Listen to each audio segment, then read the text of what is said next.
Shout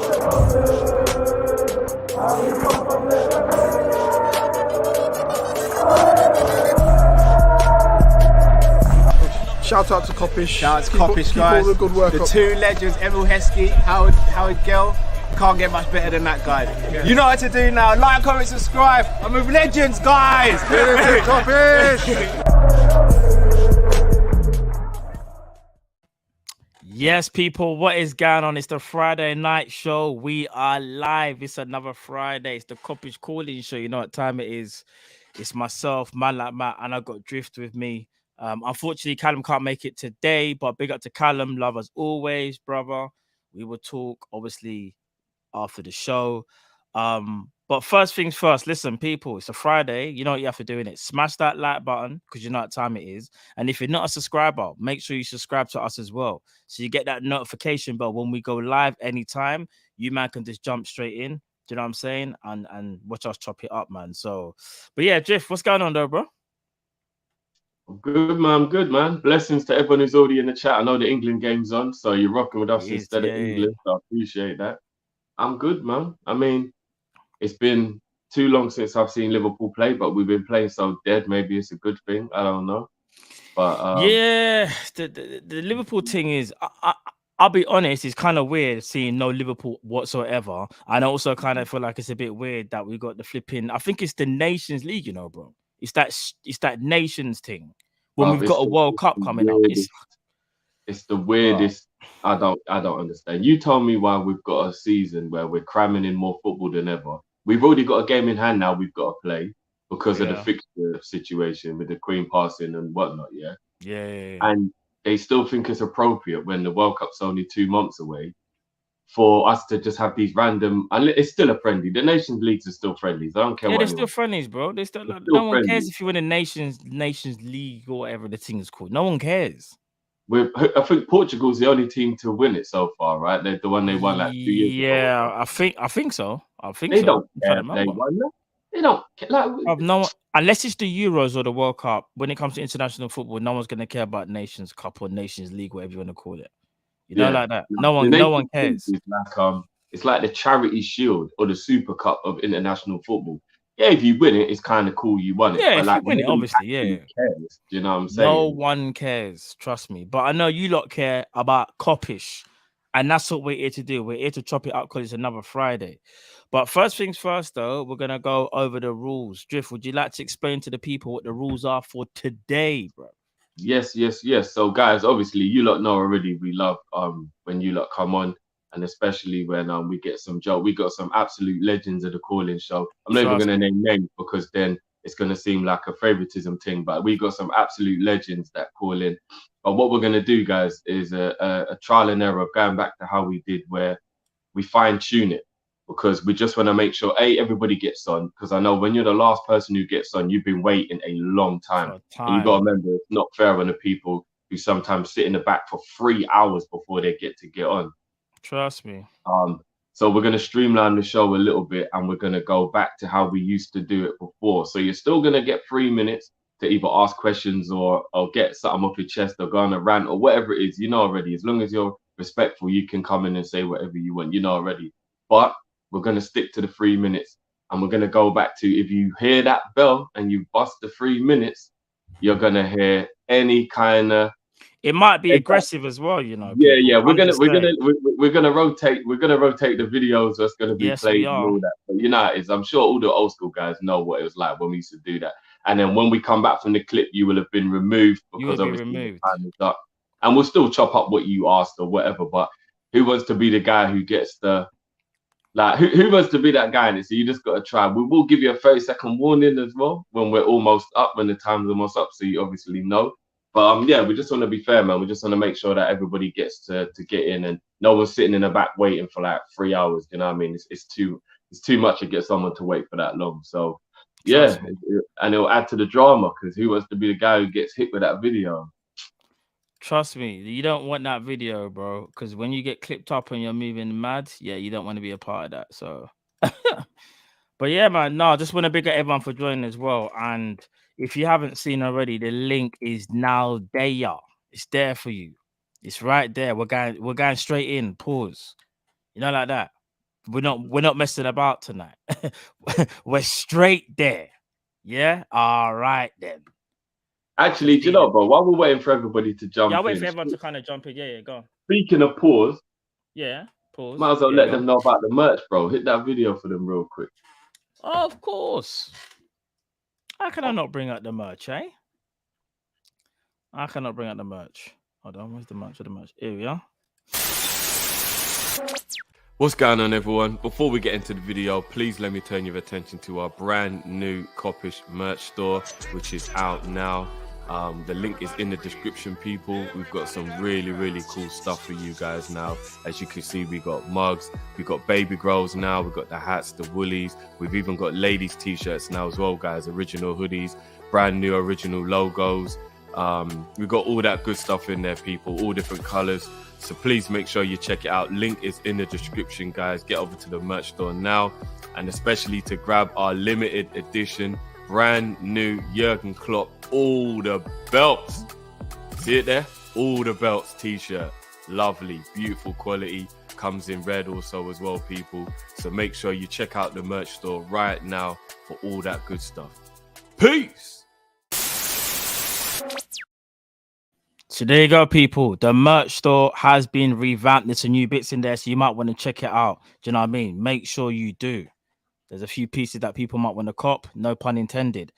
But before we bring in the first caller, I just want to say, you know, it's every Friday.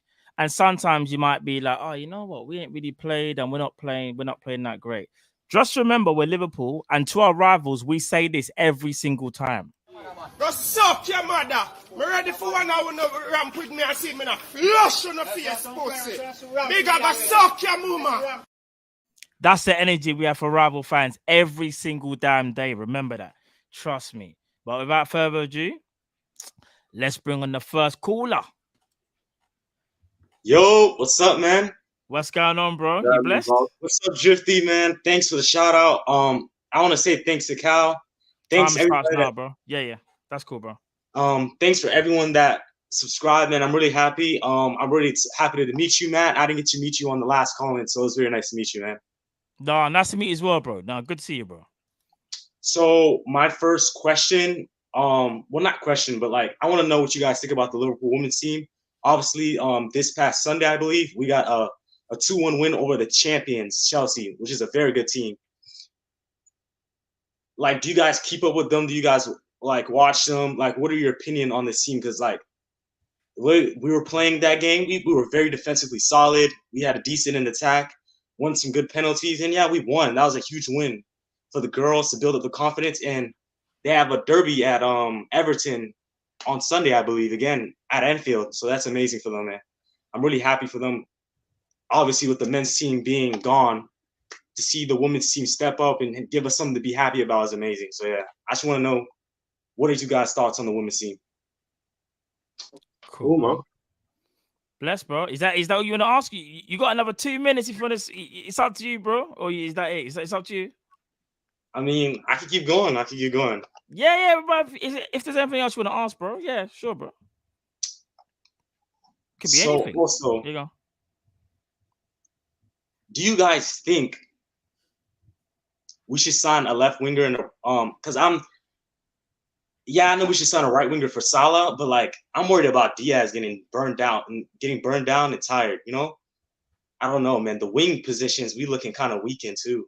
I think we need a lot of signings because that's the problem with our team. We like work so many summers behind, and it just comes one more person we need to add, another player, then another player, and then it's just like this whole thing. I just don't understand why they work like that. You know, sometimes you got to bring out the money, bring out the cash. You know what I'm saying? It's just crazy. That, bro. Trust me, bro. All right, cool. This is like it's frustrating, man. Like we're working a summer behind every year, and it's just becoming more people to add on. So yeah, man. That everyone's talking about we need a right winger for Salah, but we need to worry about Diaz too, man. Yeah, I hear that. We need about like 4 or 5 players. Cool, man. All right, then, bro. We'll chop that up now. And again, bro, a pleasure having you on again. And I'm glad everyone jumped on. Nice to meet you as well, bro. Make sure you guys go and show your love as well, man. Make sure you go and subscribe. And what you on now, bro? How much subscribers you on now, bro? 127, man. The sport's been amazing, man. Amazing. No, that's brilliant, man. Let's get him That's up to sick, 200 bro. tonight, guys. Come on, man. Let's get him Trust up to 200 me. tonight. Trust me, Bless bro. up, man. Bless up, little Blessings man. and love always, bro. Take care, bro. Take care. Big up, bro. Big up, man. Yeah, I love that. So, The community went over. yeah, man. The community is always strong, man. We got the best community, bro. I'm telling you, like, it's not even like a debate. It's not a debate, man. All right, I get into American Cop, Iman's first question, and that's the Liverpool's women's team. Obviously, we beat Chelsea 2-1. Now, I didn't see that game, but I only I heard of the result. And if I'm being honest, I'm a bit lax with the women's football team. I tried to follow it a little bit more so because there's been no, obviously, Liverpool men's football team going on. So I can't really comment. But one thing I can say is we do look good and we look a lot better than, say, the previous year. And the fact that we beat the champions, Chelsea, says a lot. Now, one thing I'll also say as well, I just think, just speaking on women's football as well, just in terms of the growth that it is getting better and better. And I think we can only, praise the women for even just like getting to a standard now where eyes are on them and it should be a normality now. It shouldn't be like a separate entity. Obviously, a separate entity, but people look at it and respect it. And I like that. And that's what we should be doing anyway. So the fact of the games getting bigger is part of us because we're Liverpool. We have a women's football team is only a good thing for me. So I'm just glad that it's bringing more success, more eyes on the product as well. And I think, like I said before, in terms of Liverpool specifically women's team, bro, can't be more prouder than what I am now. So, and yeah, man, I just need to follow them more and just see what they're about, if I'm being honest. So, but yeah, what about yourself, bro? Yeah, no, I've seen extended highlights of the Chelsea game, and it was 2 penalties, and they were penalties as well. There wasn't no skank. Good refereeing as well, bro. I just want to point out. I think some of the women referees should be brought into the men's game. I'm gonna be honest. I'm glad you said that. Facts. 100%, bro. I don't know. Do you know what? I don't know if maybe it's because women have like a bit better like attention to detail or something. So maybe they see the more intricate things or whatever. But I do think the refereeing in the women's game is good, and I think maybe they should start bringing some of the women refs into the men's game. And it was a good win, man. It was a good win. I agree. Like, I mean, I admit, like you, that I don't watch enough women's football to say like I know all the players and all that kind of stuff. But I catch it when I can. I mean, the mad thing is there's so much football going on now, and obviously life is busy as well. I don't get to watch La Liga or Bundesliga or any of the leagues I like watching anywhere near as much as I would for a start. So to add women's football as well, it's even harder to like catch up with all these other leagues. Of course. Yeah, no, of course. Like, you know what I mean? Again, so yeah, it's a time thing. It is a timing thing. But I suppose, it's one of the things where me and myself, I'm going to try, one of them ones where it's like, I'm going to try and make time. Because you are right, though. There's so much football. And not that there's so much sport. There's so much things you want to watch. There's bare things, man. Netflix, all of that stuff. So, but it's one of the things where I guess if you're that interested, you make time. And that's one of the things that I think I'm going to try and do personally. Do you know what I mean? So at least I can get involved in more conversations and even just like more representation as well and start speaking about more as well. Do you know what I mean? We have a platform here, so it will be good to like even get a couple of females on here as well and just to chop it up with them as well about, I was just about to say, we've actually reached out to a few of the Liverpool women's team, but we couldn't get through to some of them. So if anyone knows any of them or has a link to them, let us know, man. Kind of sick still, yeah. Ladies, Liverpool ladies on to talk about and promote up the women's team. 100%. All right, American Cop email. I'm gonna remove you from the stream, bro. Only because I want to see if we can get on more people. But love as always, bro. He's already gone. All right, cool. All right, let's bring on the Just quickly on his other question, bro. Sorry. His other question. Sorry, that's bad for me. Sorry. He said, should we sign a left winger? And he also, because obviously he feels like we're Summers behind. He said maybe we should get 4 or 5 players. But do you agree with the Diaz thing? Does Diaz need competition? Or at least a rival kind of. Yeah.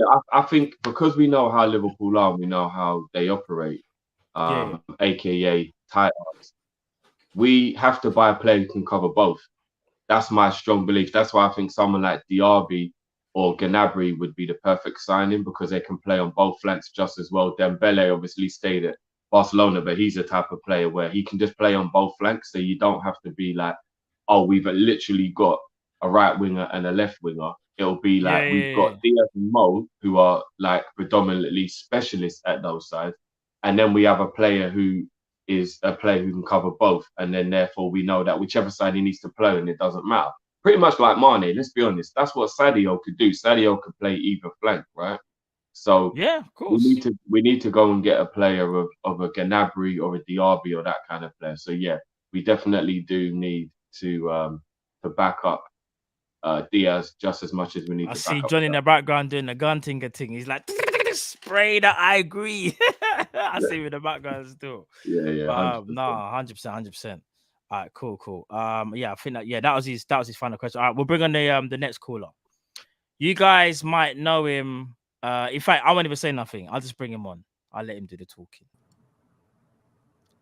What's going on, bro? Season has returned.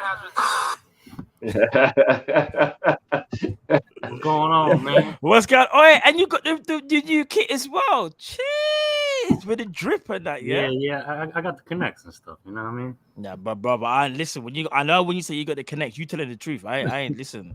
We ain't arguing on here tonight, bro. I'll tell you that. I'm gonna ask my questions first and then kind of speak on like my, you know what I mean? I usually like have a story for you guys, but let me ask my questions first. Yeah, of course, bro. Go ahead, bro. Just rapid fire questions. So Jay-Z or Nas? Right, that's one, this, bro. All right, now we're gonna have yeah, go on. That's one. Jay-Z versus Nas, you said, yeah? Yeah. Who do you pick? Who do you prefer? Wu-Tang or A Tribe Called Quest? Okay. Xavi Iniesta as a pair, or Lampard or Gerrard as a pair? Who do you pick? Okay. Scarface or Godfather, the movie? Hold on, bro. Slow down. I'm not even. Hold on. My bad. Nah, I'm just trying to get it fast. You don't got time, bro. That's why it's moving quick. You gotta keep up, man. You gotta keep up. Yeah. Lampard versus. Yeah. I got that still. Yeah. All right, Lampard. Xavi Iniesta versus. Yeah. Cool. I got the movie Scarface or Godfather. Okay. Cool. Okay. If you were to bring back one person back from the dead and stuff like that, Michael Jackson or Bob Marley? Oh shit. And then real quick, like I know you guys are into the Marvel movies now. If there was like a hypothetical fight, who will win, Blade or Winter Soldier? Oh shit. Yeah. Okay. Let me touch on my story and stuff like that. For the weekend. I got them all down, bro. I got them all down. Yeah, cool. So I'm not really gonna talk much about I'll touch about my kids and stuff like that. I sent a super chat last time my son lost. Last week 2-1 and stuff. Like he was very like sad about it, but you know he's good now and stuff like that. But it's funny. So like I can tell my son is growing because like I guess he has like this little crush at school and shit like that or whatever. Yeah. And I asked her like where she from, like where he from, and he's like, oh, she's Middle Eastern. And I'm like, oh, that's nice and shit like that. You know what I mean? Like and he's like, oh, like should I stick with my own culture type thing? I'm like, nah, like go explore, like, you know what I mean? Like I feel like exploring like other like countries and cultures, like I feel that's the key to ending like racism, in my opinion. Like just you know what I mean? Like I never would have thought in my lifetime growing up I would date a Jamaican, you know what I mean, or marry a Jamaican. You know what I mean? I hear that. You know, so I don't know what happened that day at school or whatever, but he comes home, he's upset or whatever. And he's like, my heart's broken type thing or whatever. My son's only 9. I'm like, heartbroken? What the hell's going on? And I'm like, and he's like, he calls me, he doesn't call me dad, he calls me pa or whatever. So he's like, oh, pa, I'm gonna put a song to represent what I'm feeling right now.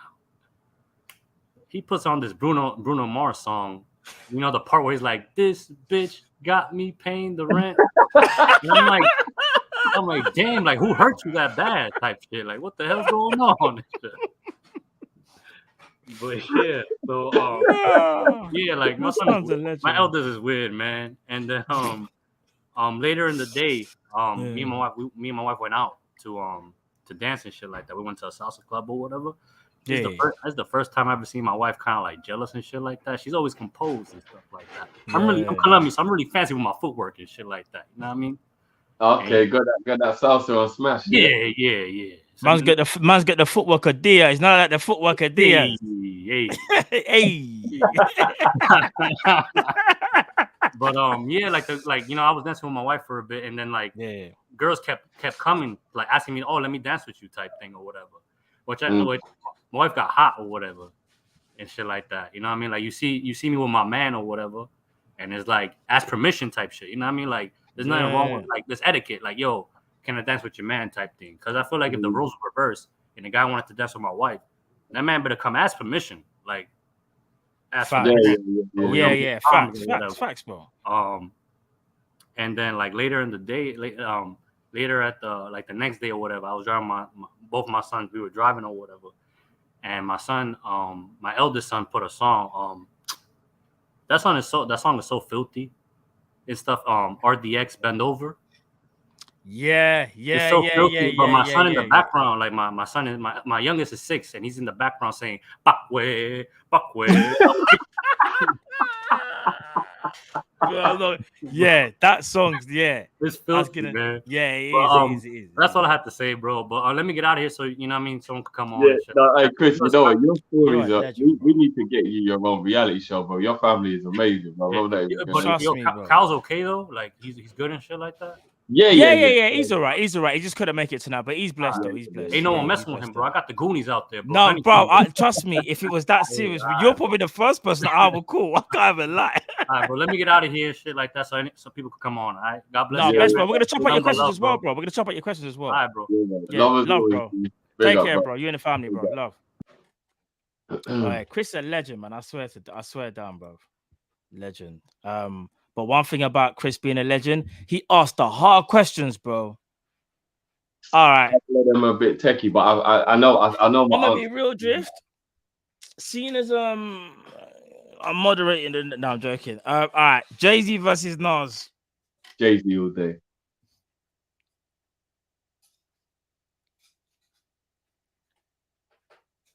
Nas is a better lyricist. Jay-Z more successable. Jay-Z probably got. Hear me out. Jay-Z better longevity.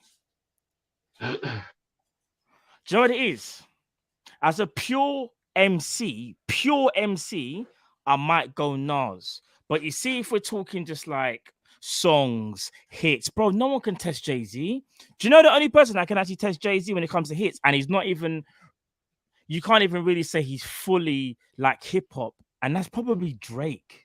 Drake's probably the only one in recent years that can test it for number one. And Drake ain't really hip hop, is he? He's not. Drake is more like I think people sleep on Drake and actually disrespect Drake, but that's another conversation. No, bro. Drake is serious, but what I'm trying to say is Drake is probably the only one in recent years that you could say when you talk about catalog number ones and hits, Drake is the only one that can stand up to him, in my opinion. Like just number ones, if they had to put them all on the table. Do you know what I mean? You know, I used to let people convince me Nas was a better lyricist than Jay-Z, but I don't even think that's the truth anymore. Like Jay-Z's wordplay is just ridiculous, and his longevity proves, in my opinion, there's more talent there because he did it for a longer period of time, stayed relevant for over 2-3 decades. And do you know what I mean? And don't get me wrong, I think Nas is cold, but yeah, for you to be relevant, like if anybody heard Jay-Z's verse on Drake's album that just came out, or have you heard him on the Championship album from Meek Mill? I know, no, Jay-Z's Khalid's album. The guy's still relevant, but he still jumps on the track now. I agree. So do you know what? Do you know one thing I will say about Jay though? And this isn't even me taking anything away from him. Because Jay's so great. You see, the beats that he gets, I'm not gonna lie, bro, they're way more favorable on his side when you compare them to like Nas. Like if you look at the beats that some of the beats that Jay-Z spits on are actually just insane. Like they're actually insane, bro. But you know like sometimes he executive produces. So he sits down with the producer a lot of the time and tells them how he wants the beat to be changed. So no, he's but you know almost what it is? part of the process, bro. But that's what separate. See, this is why when I say it's a hard conversation, because if we're just talking MC, mic controller, bar for bar, lyricist, Nas can talk to Jay-Z. But if we're talking production as well, on top of like song production and hits and just everything that comes together, then Nas, I don't think, can talk to Jay-Z. Because don't get me wrong, Nas is amazing. But if you put it all together, I don't think he can. However, the question was just Jay-Z or Nas, innit? So even I would have to just say Jay-Z. But if Chris said who's a better lyricist, we'd be having a different conversation. But we don't want to stick on to that one, Drift. Wu-Tang versus or Quest. I don't know much about Quest. I can only pick Wu-Tang for that. I don't know. I would go Wu-Tang anyway. Yeah. All right, here's a really tough one. Xavi and Iniesta or Lampard and Gerrard? As much as I adore Gerrard, Iniesta and Xavi is probably the best combination in midfield history. It is. I can't even lie. I think if it was someone else, it might have been a bit techier potentially. But it's a sick question. I can't even lie. But I would even have to say Xavi and that combo there. It's just like burger and fries, isn't it? It just goes together, isn't it? Like it's that simple. All right, Scarface or Godfather? The better film. You know what? I could expose myself and people would really be upset with me, so I'm not going to do it. I know you better not. I know what you're going to say. You better not say what I think you're going to say. I won't even say it, bro. I'm not even going to say what I'm going to say. I already know what it is. Me personally, I'm going Scarface. I'm going Scarface, yeah. I'm going Scarface. If you had to pick someone back from the dead, MJ or Bob Marley? Bob. Listen. You know what? I'm a fair guy, so I'm gonna bring back Bob, and I think that's because he never got to live as much life as MJ did. Yeah, I was gonna say MJ. The thing is, Michael Jackson will probably still go down as like the best musician ever because he had that time. You're right. Bob Marley didn't have that time. He didn't get that same time. I think if Bob Marley had more time, his legacy would be even bigger than what it is right now. Do you know what I mean? Even bigger. And his legacy's big, bro, but it'll be even bigger. And that says a lot. Here's one of the most techiest ones. Chris, with the tough questions. Blade versus Winter Soldier. All right, I'm gonna say something to you. Hear me out and see where I'm going with this. Winter Soldier, in terms of in Captain America Winter Soldier, the movie, was an absolute beast. But you see, Winter Soldier, that was in Endgame and Infinity War, different brother. Why? Because he didn't use the hand that was given to him by man was. I just saw a man with AK, like the man with the shooting with the AK using gun and that. I didn't like that. So it depends what Winter Soldier you're getting. You see Blade 1, where he's like Frost. That Blade there is taking him out. I can't even lie, bro. Blade's taking him out, Bro, let's be real. Blade is a vampire. It's Blade all day, bro. It has to be Blade, isn't it? Listen, Winter Soldier's serious, but again, that Winter Soldier wasn't the same Winter Soldier throughout the films. Well, here's the thing, because you got to remember, Winter Soldier is only actually truly Winter Soldier when he's under mind control. Because when he's not under mind control, he's just a cool, nice guy. Yeah. So he ain't got that same type of aggression. Yeah, so like... What are you saying, more? Man ain't got that intensity. Yeah. You ain't got that same intensity. Blade is different. Now, Blade's different with it, though. The first time you saw Blade, you were just like, no. And I remember people, Blade came out in 1997, New Line Cinema. That was the movie label. Stephen Dorff was, bro, that film is Wesley Snipes, bro. Listen, Blade, though, for me, it's Blade. Frost. Yeah, I'm going Blade. It's a Blade thing. All right, big up Chris as well.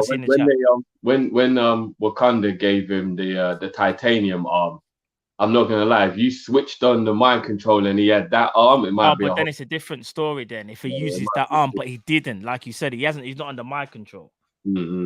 So, yeah, man. You know what I mean. We can't call him Winter Soldier. Man, I have to call him Bucky, fam. But he's a different guy. When he's not under mind control, man's just Bucky. So yeah, all right, cool.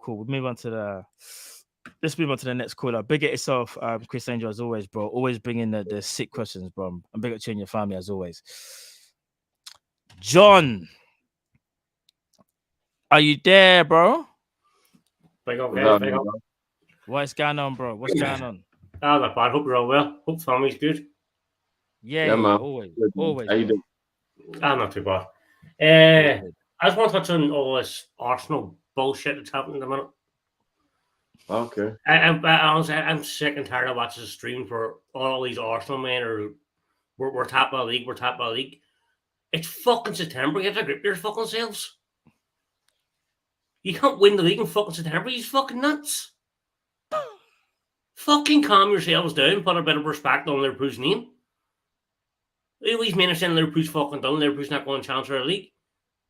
What? And your Arsenal men are to actually try and tell me you're going to challenge for a league title against Man City? Tell them again, John. Shut your fucking selves up. Don't disrespect my club like that. Do not disrespect my club. Arsenal are not that team. Arteta is not that guy. It was only last season they were shouting Arteta out. Give it 3 more months to be back shouting Arteta out. You fucking, honestly, God, they do my head in something. They really do. All they can ever tell you is the Invincibles. Come back to me when you win the Champions League. You guys can't talk to us. You're not a big club. You're a tiny fucking club. You belong more like to Leicester.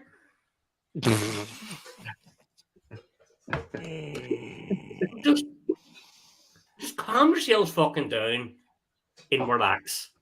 Because you aren't winning jack shit this season. You aren't getting top 4. There's definitely not a chance for a fucking league title. We're 7 games in. You still need to play all the big boys. You haven't played no one. Really?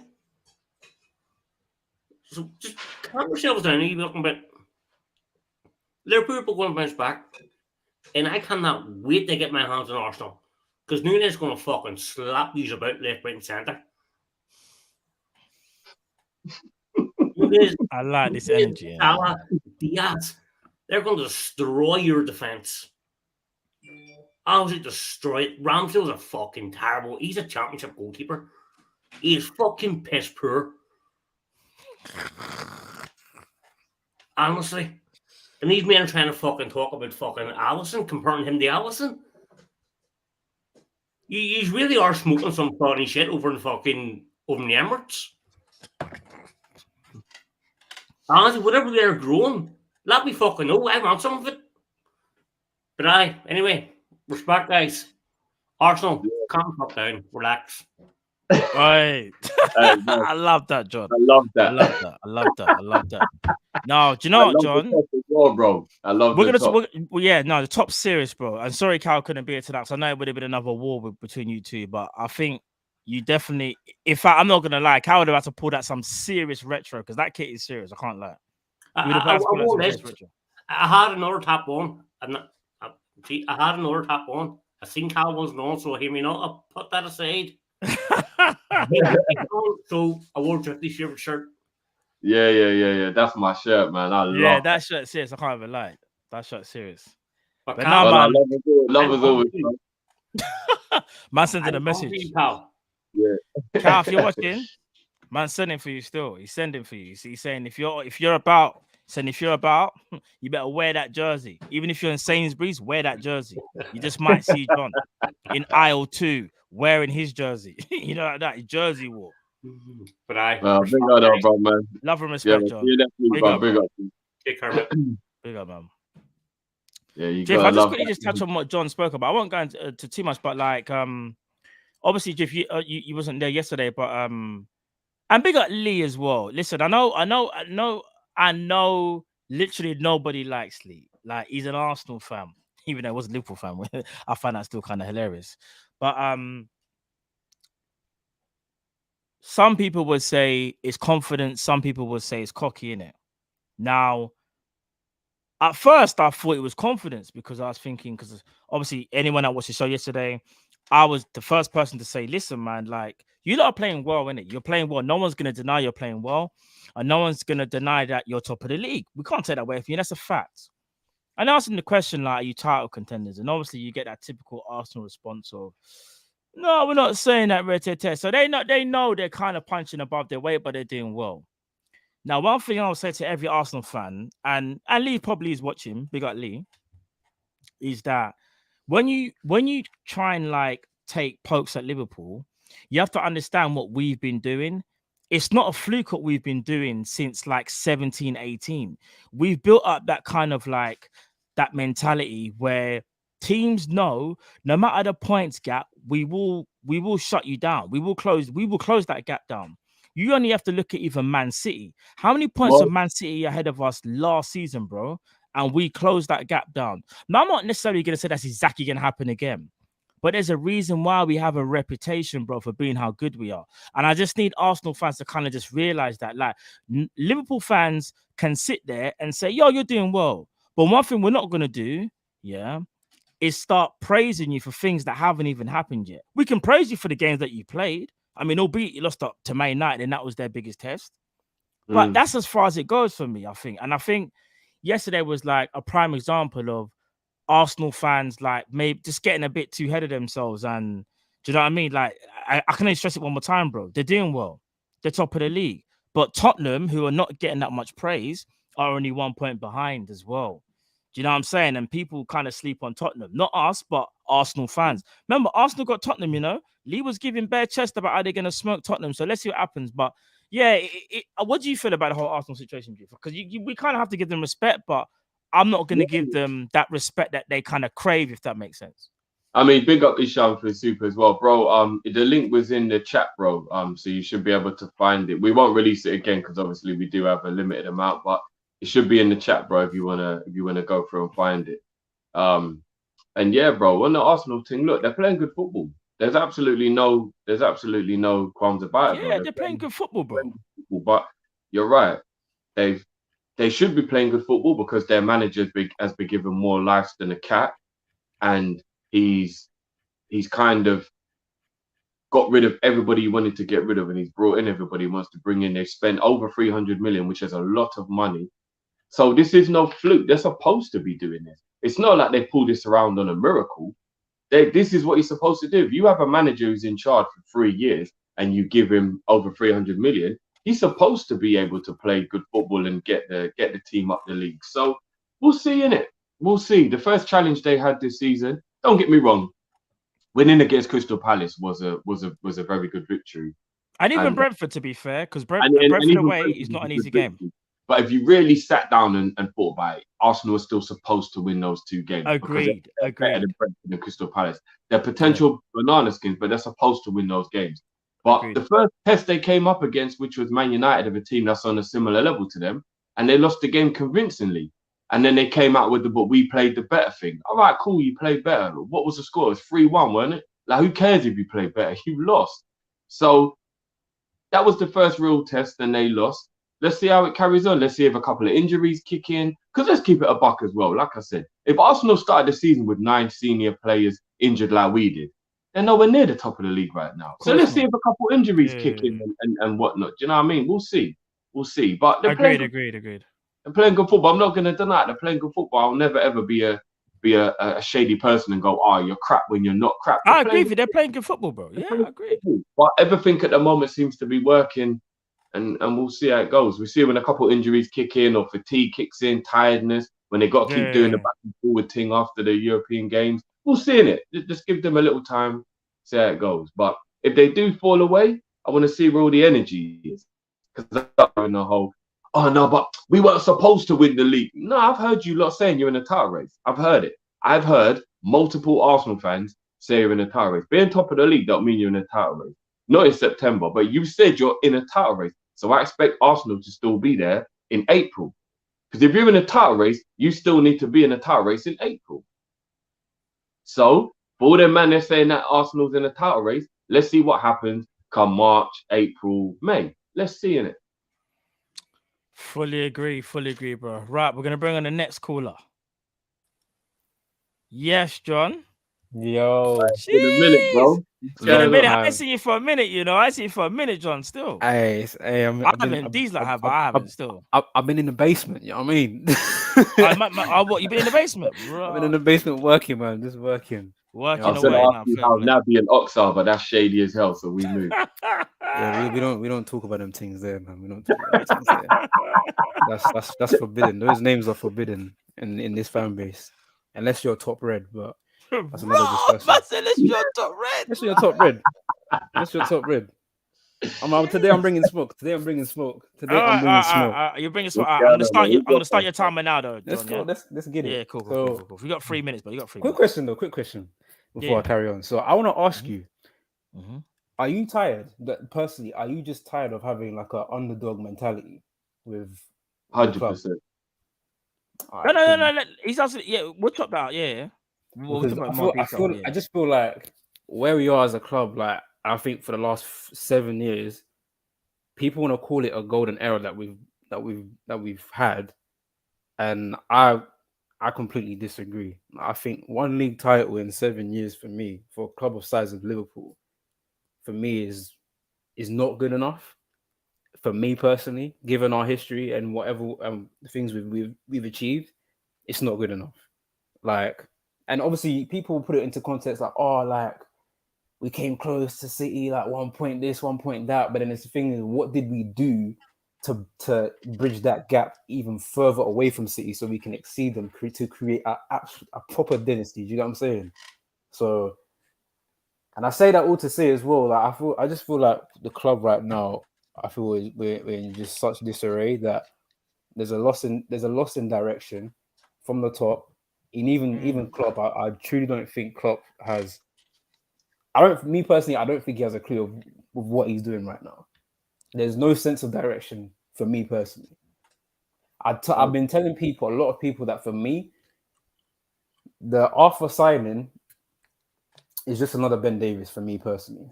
He's not going to see the amount of game time that he feels that he's going to see for me personally. I don't think he's going to see it, and that's just the reality. And again, I'll end my little rant or whatever with this point. City are our closest competitors, right? They were never known to be keeping hold of players like David Silva, Yaya Toure, Vincent Kompany, well past their sell-by date. But we do. And we expect to carry on fighting for the title because we got Mo Salah, we got Mane, we got Firmino, who's absolutely washed, by the way. And we keep on making like excuses as to why Firmino will bang. Like, no, he's done. I've been saying it in the comments. Flamenco is calling Bobby. Flamenco is calling Bobby. It's that time. So shit. So I have a question for you. I have a question. So 30 seconds, John. Go on quick. Right, cool. So would you rather have a fully fit Harry Kewell or Adam Lallana in this squad? A fully fit, firing Harry Kewell, Adam Lallana in this squad, and that's my piece. Okay, no, back with a bang, John. Gee. Nah, you know what it is? Because obviously I haven't been on the show. I watched the show here. I've just been watching Liverpool and the whole thing from a distance, and I'm just so over it. I'm just so over it. I've written off the season already. So, bro, John, you've been in that basement. I'm not gonna lie, you've been writing, innit, man. You've been writing. Man's moving like Chip out here. Man's got bars. Listen, man, so you don't run out of bars, you know. Listen, speaking of bars, I'm dropping next week as well, so I'll be back on. I'll be back on. Yeah, Friday come on. Make sure you give us the link for that, bro. We'll push that, man. Come on. 100%. I want to see you send for people as well, John. I can't even lie. You see my hair? I'm growing it out. I'm looking rusty. Like it's that time. People are asking me for. John's been in the lab. He's cooking. He's cooking up something. We cooking. Big out though. Come on, bro. Blessings as always, bro. Good to see you back as well, bro. Good to see you all as well. And we're gonna chop it all out now, bro. I've got all your points, bro. Trust me, I'm gonna chop it out now, bro. So yeah, man. Always, bro. All right, so first question. Are you tired of the underdog mentality, Drew? You said yes already. Yeah. I am as well. I think when I say that, the underdog mentality, and I think this is what John means as well. You see, when Klopp gets asked the question, like, how, like, basically, like, what are your goals for the season? Klopp will say something like, we focus on ourselves, which is the right thing to do, but then it'll also say, somehow it will get to, Man City are always the favorites. It's like, bro, why are you talking about Man City? Like, as much as I love Klopp, there are times when he does kind of do the whole, well, they're the favorites. Bro, I don't want to hear that. Even if you believe that, I don't want to hear it, you know? These are the little things that I think why people have gripes with Klopp. That's not taking nothing away from Klopp. I just think sometimes, like, bro, like, you see when you say things, yeah, that kind of like people will hold on to your every word. And I think that's what we do as Liverpool fans as well. Remember, we're waiting for Klopp to say something that we will just pick up on instantly. And if he does say something along the lines of Man City are the favourites, but, you know, we're in our own race and we see we're at the end of the season, we don't kind of want to hear that. I'd rather just hear something like, there's no favourite. We're all in here to win it. And that's our job. We're here to win. That's kind of bold, but not saying too much at the same time. You're basically just confirming what everyone wants to hear. You're trying to win, but sometimes it is that kind of, well, you know, we have to see how this season goes. It's a long season, bruv. Come on, man. We're Liverpool. I don't know. Do you agree with me, Jeff, or do you disagree with that? I don't know. I fully understand the humble approach because I'm a humble person. So I understand the humble approach, but I do hate. But there's humble and there's being. But what I said isn't. What I said isn't cocky though. No. I'm not you. I'm talking about Liverpool. So I'm saying, like, you see that when players come out in interviews and they're like, one game at a time, we don't even think about the title, etc. That's fine. I understand the humbleness of what you're saying, but why I don't like it on another hand is because you're pretty much not letting the people know that your aim is to be the best, and it is the underdog kind of thing of like, I will see where we are. Like, I don't mind if you're a Leicester City and you say that, yeah. I don't even mind, like, Arsenal being top of the league, for example. If Arteta was saying that, that would be the right thing to say. To be fair, Man City players do say that though. When they asked Kevin De Bruyne, I think a few times in the interview last season, when they were like kind of going to the store, they were like, "Oh, Kevin, like, do you guys feel like because you've got experience?" He's trolling. He's trolling. Man City players troll. But number one, Guardiola trolls, bro. No, I hear it. When he does it, he's just trolling, bro. He's taking living. I hear you, but there is a PR. You see when the players do it, especially, I can't speak for Pep, but you see when the players do it, that's more of a PR thing. I think every player's kind of taught to say, literally, they always say, bro, we just take it one game at a time. We don't look at that's what, bro. It's a PR training thing. I'm telling you, it's in the book that they all get when they sign for the club. But you see, when we went into lockdown, yeah, and we were 24 points clear or something like that, we were still talking like, yeah, like we'll see what go on. Nah, man, at that point, I just want to hear Klopp saying, of course we're going to win the league. Let's just see if we can bust 100 points. Like, I'm not going to lie, bro. He's never going to say that, though. They're not going to say that. No, but bro, we was like 24 points clear. I don't want to hear. You're telling me, I know that, but they're just not going to say it. Yeah, we're going to win the league. Like, you know, sometimes you just got to put your chest out. You know what I mean? Sometimes you just got to put your chest out, bro. Because that underdog mentality is why we're 24 points clear, and man is still going, yeah, well, let's see how the next game goes. As fans, maybe we can be apprehensive, but as a player who's in control of the situation, I want to hear you say, no, we're going to make sure we win this league. Yeah, this league's wrapped up. So it can work both ways, isn't it? That's all I'm saying. No, fair play. John also said it's not a golden era. He's like, one title in 7 years ain't good enough. Do you agree or disagree? Just a quick yes or no. Sorry, say that one again, bro. So in regards to John, he said it's not a golden era. He said one title in 7 years. Is that really a golden era, bro? Yeah, no, on that one I disagree with John fully. Okay. So you don't think you think it's a golden era? 100% Klopp has had a golden era. 100%, without doubt. Am I disappointed we haven't won more of the big trophies? 100%. We should have won maybe 2 more league titles. We probably should have won one of the Champions League finals. We looked at. So 100% we should be looking at a much bigger trophy collection than that. But it is 100% a golden era. In 5 years, we've been in a title race on the last day.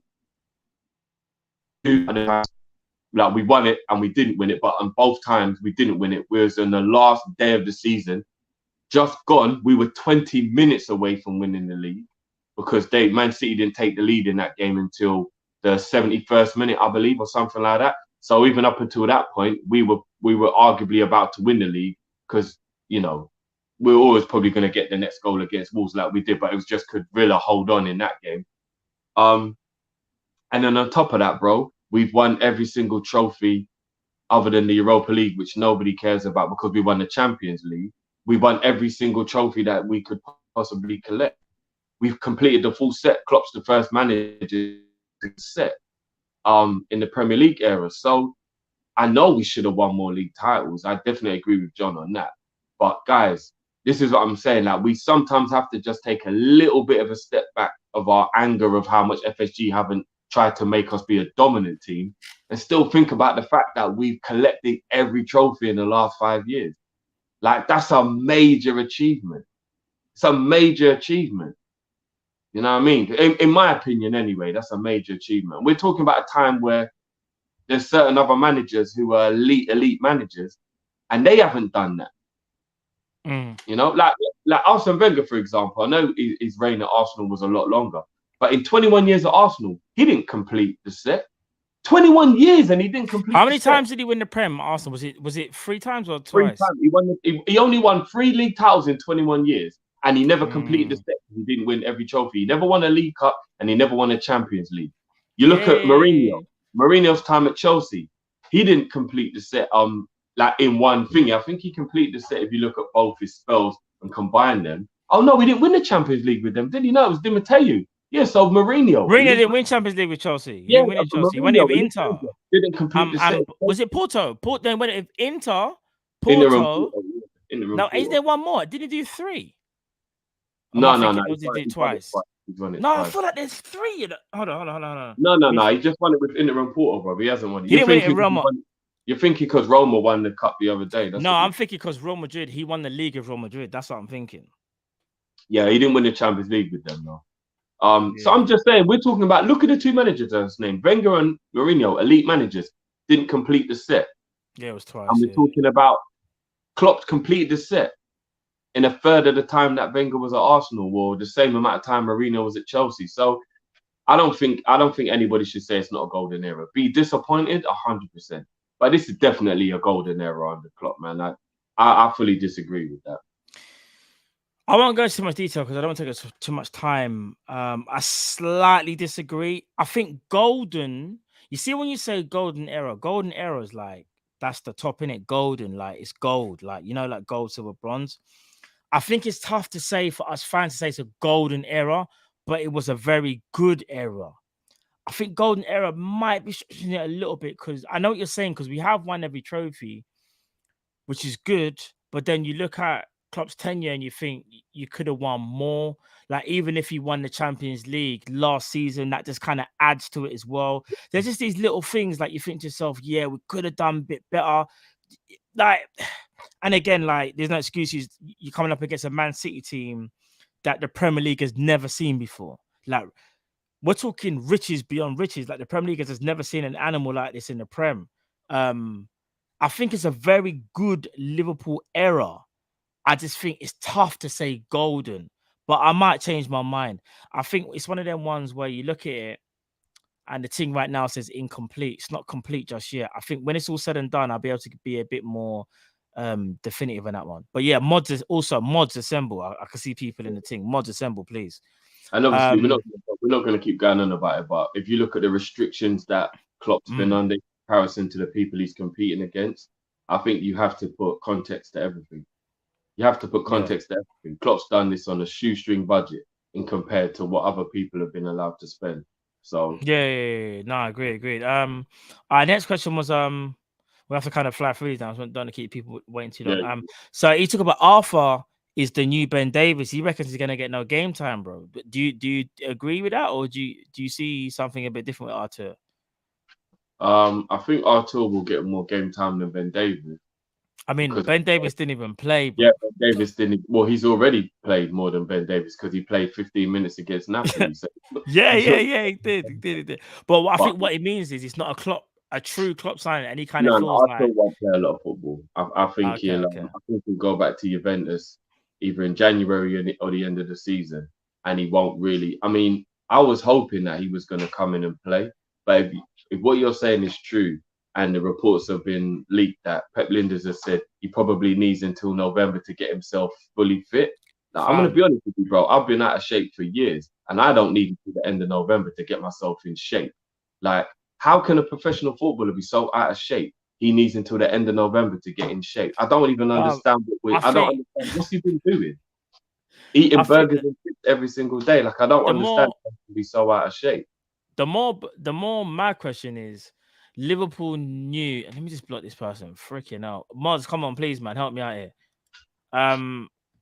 What I will say is, I find it kind of mad that Liverpool knew that we needed a midfielder badly, so we go and get a midfielder who is good, by the way, but we know this midfielder is just not even close to match fit. That is kind of crazy when you consider, like, where we was in desperation mode, or we go and get a guy who is just not ready yet. That is kind of mad when you deep it. That's kind of crazy. That's why I think John's kind of alluding to it. Like, is this really a Klopp signing? Will Klopp really go and get a midfielder who's just not ready? Like, he's just, because it's not like Luis Diaz where you could just throw a man in, even if he's had no training. He doesn't speak the language. You can just throw a man in because at least he's match fit. He knows how to play football. But Artur, man's had to go and hire a personal, personal trainer, personal chef, personal everything, just to get in shape. That's kind of crazy. I'm really, really confused how a professional footballer needs until November to get in shape. It doesn't make any sense. You shouldn't need a personal line. It should be a case of, he hasn't played for like maybe a month. But again, he did get one thing I will say, here's the thing. So he got frozen out. That's not his fault. But it's kind of Liverpool's fault for going to try getting a midfielder who we know his status. Remember, Klopp phoned him. Artur, can you play tomorrow? We need you. And Artur saying, nah, bro, like, man's been frozen out. I'm not fit. Klopp, you think, I don't know, it's a weird one. Is Klopp really going to say, don't worry, we'll get you ready? I don't know about that. It's a tough one, but we'll move on from that. But bigger Artur, because he's wearing the shirt and he's got talent. Here's the thing, Artur's got talent. He's got talent, bro. It's just he's a talented footballer. Bro, but is he going to get the time? That's the problem. He said, John also said we keep keeping players like way past their sell-by date, innit? Like, he's saying that certain man should have been gone from before. We hold on to them for too long. I.e., he's saying a Naby Keita, Oxlade-Chamberlain, Lallana. You can maybe even put Sturridge there. Obviously, these are due to different things like injuries, fitness, whatever. Do you agree with that? And one other thing he's saying, kind of Firmino's done as well. Do you agree with those things, bro? Firmino is done, as in, like, he can't offer anything. I disagree with that. I disagree with that as well. He can still do something, but he's not the same Firmino. But he can still do a job, though. Yeah, but I think the only reason why we have an issue as Liverpool fans that we hold on to players is because we never replace players, and we don't buy people when we should. I think if we was a club that was ambitious and we went out and bought players who are going to improve the team on a regular basis, it wouldn't matter whether Henderson and Milner and a few other players were getting old in the team, because we would have all the other guys around. Because one thing I will say, but you can't stockpile as well, though. You can't. Man City did keep Fernandinho, Kompany, Aguero way past their best. They actually did keep them way past their best. But the squad was so good, it wasn't a big deal. No, they did, bro. Kompany and Aguero were way past their best. But Fernandinho retired when he left, so he was way past his best. But because the squad was so good, bro, nobody cared. But because our squad is poor, that's why people are moaning about players like Henderson and Milner. If our squad was good, nobody would care those players. But one thing I'll quickly say, though, is that they didn't all stay at the same time, though, Drift. It wasn't the same. So you see, like, they kind of, it was like one after the other. They kind of went, all right, your turn this year, my man's next. Do you know what I mean? It's one of them things. I think that's what he's alluding to. I can't put words into John's mouth, but like, maybe that's what he's alluding to. It's not just because you're right. What you're saying is true. I do think, the players that are there and should be the prime players that take up more of the minutes, we just don't really get enough of them, and we rely too heavily on the players that, maybe should have been moved on. But the problem is with Liverpool is that we hold on to these players all at the same time. So you've got, because if you deep it, Driv, no one's disrespecting Henderson, but if someone was ruthless, they might say, potentially you could move him on. Let's just say, for example, Bellingham was to come in for Henderson, and then I give another example. Barella was to come in for Milner. I know I'm using top class midfielders, but it's just more of a case of, you're moving them on. You're trying to bring in a bit more youth, a bit more energy. Whereas we're just hanging on to them, and it's like it seems like the media, and I say the media, are bringing this whole 2023 is going to be very big for Liverpool's midfield. Yes, the midfield is going to get a revamp. Bro, why are we waiting for 1 year to try and fix like 3 midfielders? It should be, 2021, you do 1 or 2. 2022, you do 1 or whatever. Not all at the same time, but that's what it looks like we're doing, bro. No, I hear that. Yes, it's a bit techie. It's a bit techie. Again, Last but not like- least, Drift, because I don't want to get Yeah, stuck yeah, on that yeah. one. Yeah. A fully fit Harry Kewell or a fully fit Lallana, bro, for this Liverpool team?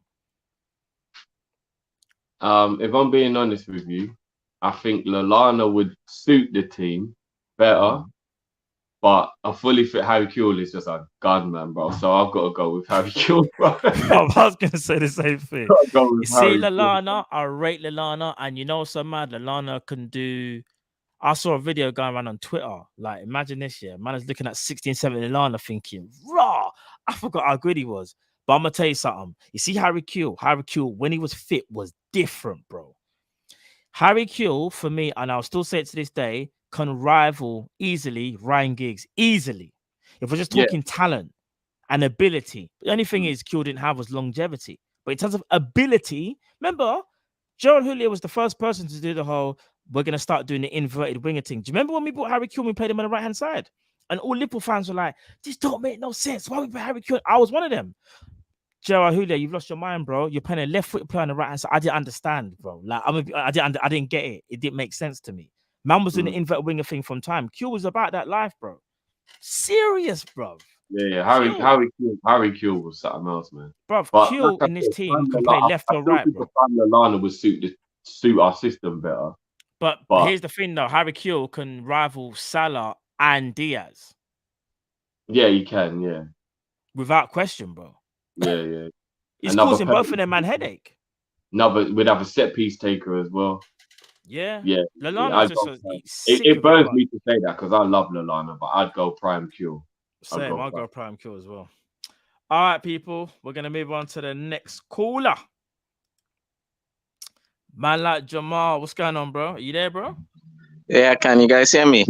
Yes, we can indeed, brother. Yeah. Are you guys good, right? Yeah, bless, man. Just another Friday night, is Jamal. Yeah, man. I just want to say, I just want to say, guys, you're not missing anything with that England game, man. I mean, England are playing some rancid football, man. I mean, the football is rancid. They're playing some 1945 football, man. I swear Churchill would have come out. Is Bellingham playing, by the way? Yeah, he's playing, but he cannot help. Yeah, he cannot help what's going on, man. He's surrounded by the tactics. Just quickly, who's in the midfield for England? Rice, Foden, and Bellingham.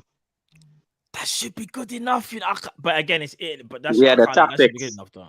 Yeah, the tactics, bro. It's horrible. But anyways, man. Yeah. Let's start your timer now, Jamal. Big up, though. Big up, bro. Yeah, I just want to say, guys, did you see the Liverpool FIFA thing with Ox? I sure Liverpool is taking the mick. Did you guys see the video? What, there's a new video out? FIFA. I haven't seen it. No, I haven't seen the latest one. No, what is there a new one out? Yeah, yesterday Liverpool dropped it. A FIFA 23 video, and Ox was the presenter. You're joking. Nah, do you know what? They got to stop doing that, you know. Someone's got to take over that, you know. Yeah. Ox is gonna get that contract, man. This guy does new kids, he does FIFA. He's a presenter. He's a presenter for us, man. I was just laughing when I see that yesterday, man. But yeah, I just want to talk about Darwin, man.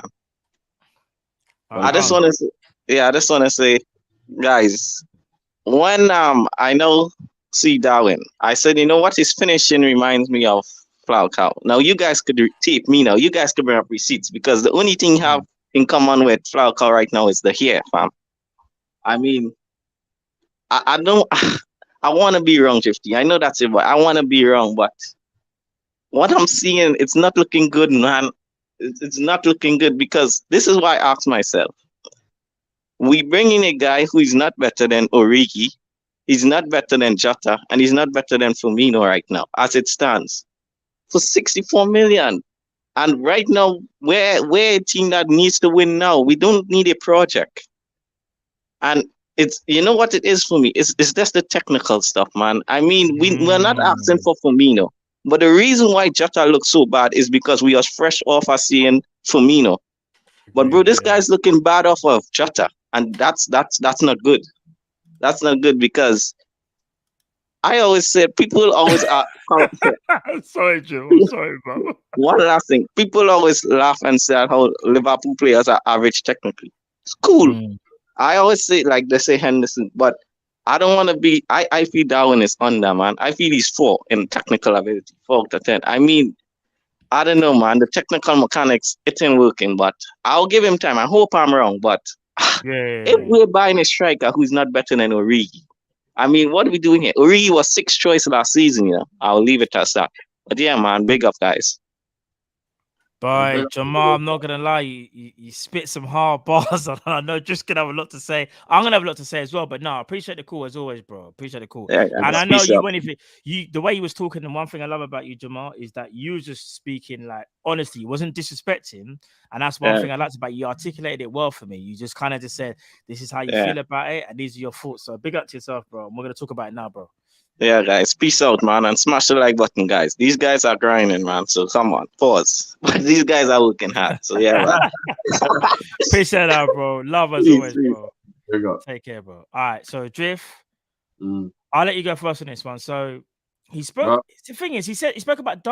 Correct me if I'm wrong, Drift. He said the finishing reminds him of. Did he say Falcao?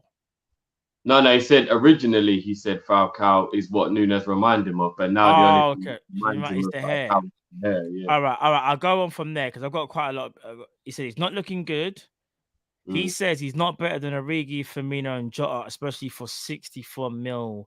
He's a project. Would you agree with that statement, Drift, or would you disagree with that statement? So I'll repeat the statement. He goes, as things stand, not potential, just as things stand, he doesn't look better than Origi, Firmino, and Jota for 64 mil. He seems like more of a project player. What do you think about that? What Jamal said? Honestly, without trying to be biased, it's like how do you can you see where it's coming from? Yeah. I think context has to be added to it. It's not just a black and white answer because the boys hardly played any football for Liverpool. So it's probably obvious as it stands he doesn't look better than them, but that's because he hasn't been given a chance. So I don't want to keep on going on about it. I don't want it to become like a repeat conversation that we have. Nunez, for the 2 seasons he was at Benfica, was brilliant. He earned the right to be worth 60 million, even though we might have played a bit more than we should have because Benfica didn't want to lose him. He earned the right to be worth that much through how well he played, and he just got here. So look, everyone's allowed their own opinion. I'm not angry at anybody's opinion. I just think it's very, very premature to already be putting him down and banging on about him when he's only played 280 minutes. That's all he's played. He's never even started and finished the game. But I think what it is though, and correct me if I'm wrong, Jeff, they're not saying, they're just saying, you know, when you can say like, what do you see from someone? Like from when he stepped onto the pitch, like what do you see? So I'll give you an example. You see like Fabio Carvalho brought him for way less. Obviously, it's different because obviously, like he's played in a country and it's very different. Him moving to Liverpool is very different to Nunez. Nunez is uprooting into a different country, and the pressure that Nunez is under is different. This is why we'll back Nunez. The pressure that Nunez is under and Fabio Carvalho are completely different things. Nunez was bought for £64 million, knowing that amount of money means he's now literally the main man for Liverpool, or supposed to be next to Salah. He's supposed to be that guy. And he has to settle in very quickly. Carvalho kind of just like just has to just do what he needs to do. Like there's not that pressure. He's got time. Nunez doesn't really have that time. But one thing I will say about the two though is that when Carvalho steps onto the pitch, we can all sit here and say the technical ability is mad. The way he understands, like just little things, just of what we've seen. I think people are trying to do the same thing with Nunez. The only reason it comes off more negatively is because people aren't liking what they're potentially seeing. So no one's sitting there saying, oh, bro, in the future, we feel like he's going to get better. But what they're saying is, as things stand right now, So if we saw Nunez play tomorrow, the form he's been playing with, bro, we would all sit here expecting, oh yeah, the miscontrols, like the fundamentals are a little bit like funny. And I don't know if it's down to confidence or whatever, but no matter how you go about it and say what you think the reason is, the flaws are there to see, innit? They're just there. That's why I think people personally are worried, more so disrespecting. They're just worried. Like myself, I'm worried. For me personally, and I'm not even pointing any fingers or naming their names, but I think everybody who comes from that angle, bro, I think they're just, I just think that they're a little worried that if he does come good, they'll look stupid. I think if they were all being honest, they would say, yeah, they just think he's shit, get rid of him. But they don't want to say that because if he comes good, then it's egg on their face.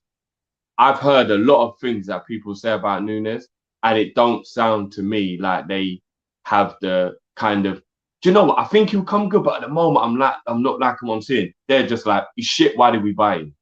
But if he comes good, they don't want egg on their face. So they're not going to go all in like that because they're giving the politically correct answer of, you know what, let's see, and rare. That's my opinion, because I've never seen anybody get jumped on so quickly in my life. Like, this is actually the first Liverpool player that I've actually realized nobody's even giving time.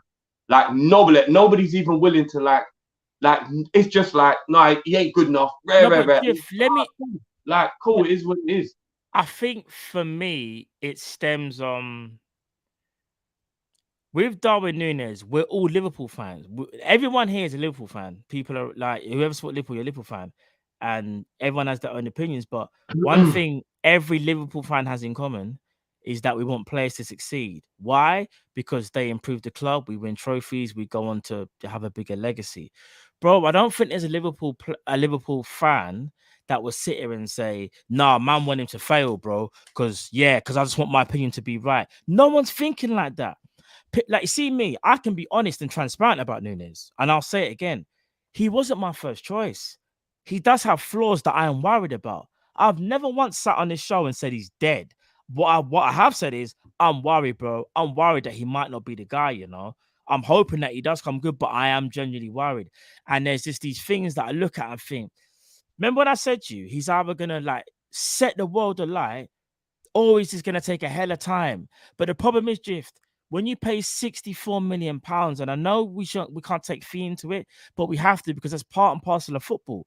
The same thing could be said about Naby Keita. Same thing could be said about Oxlade-Chamberlain. They were bought in for relatively high fees as well, and they never hit the heights that they were supposed to.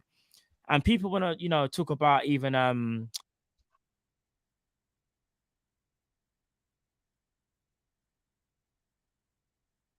You there, bro?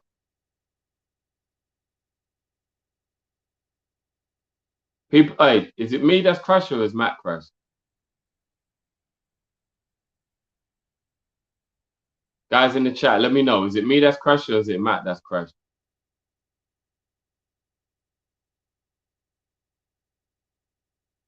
Oh, it's Matt. Okay. Bloody hell. It's Matt. All right. While we try and see if Matt can come back. I don't know what's going on there. All right.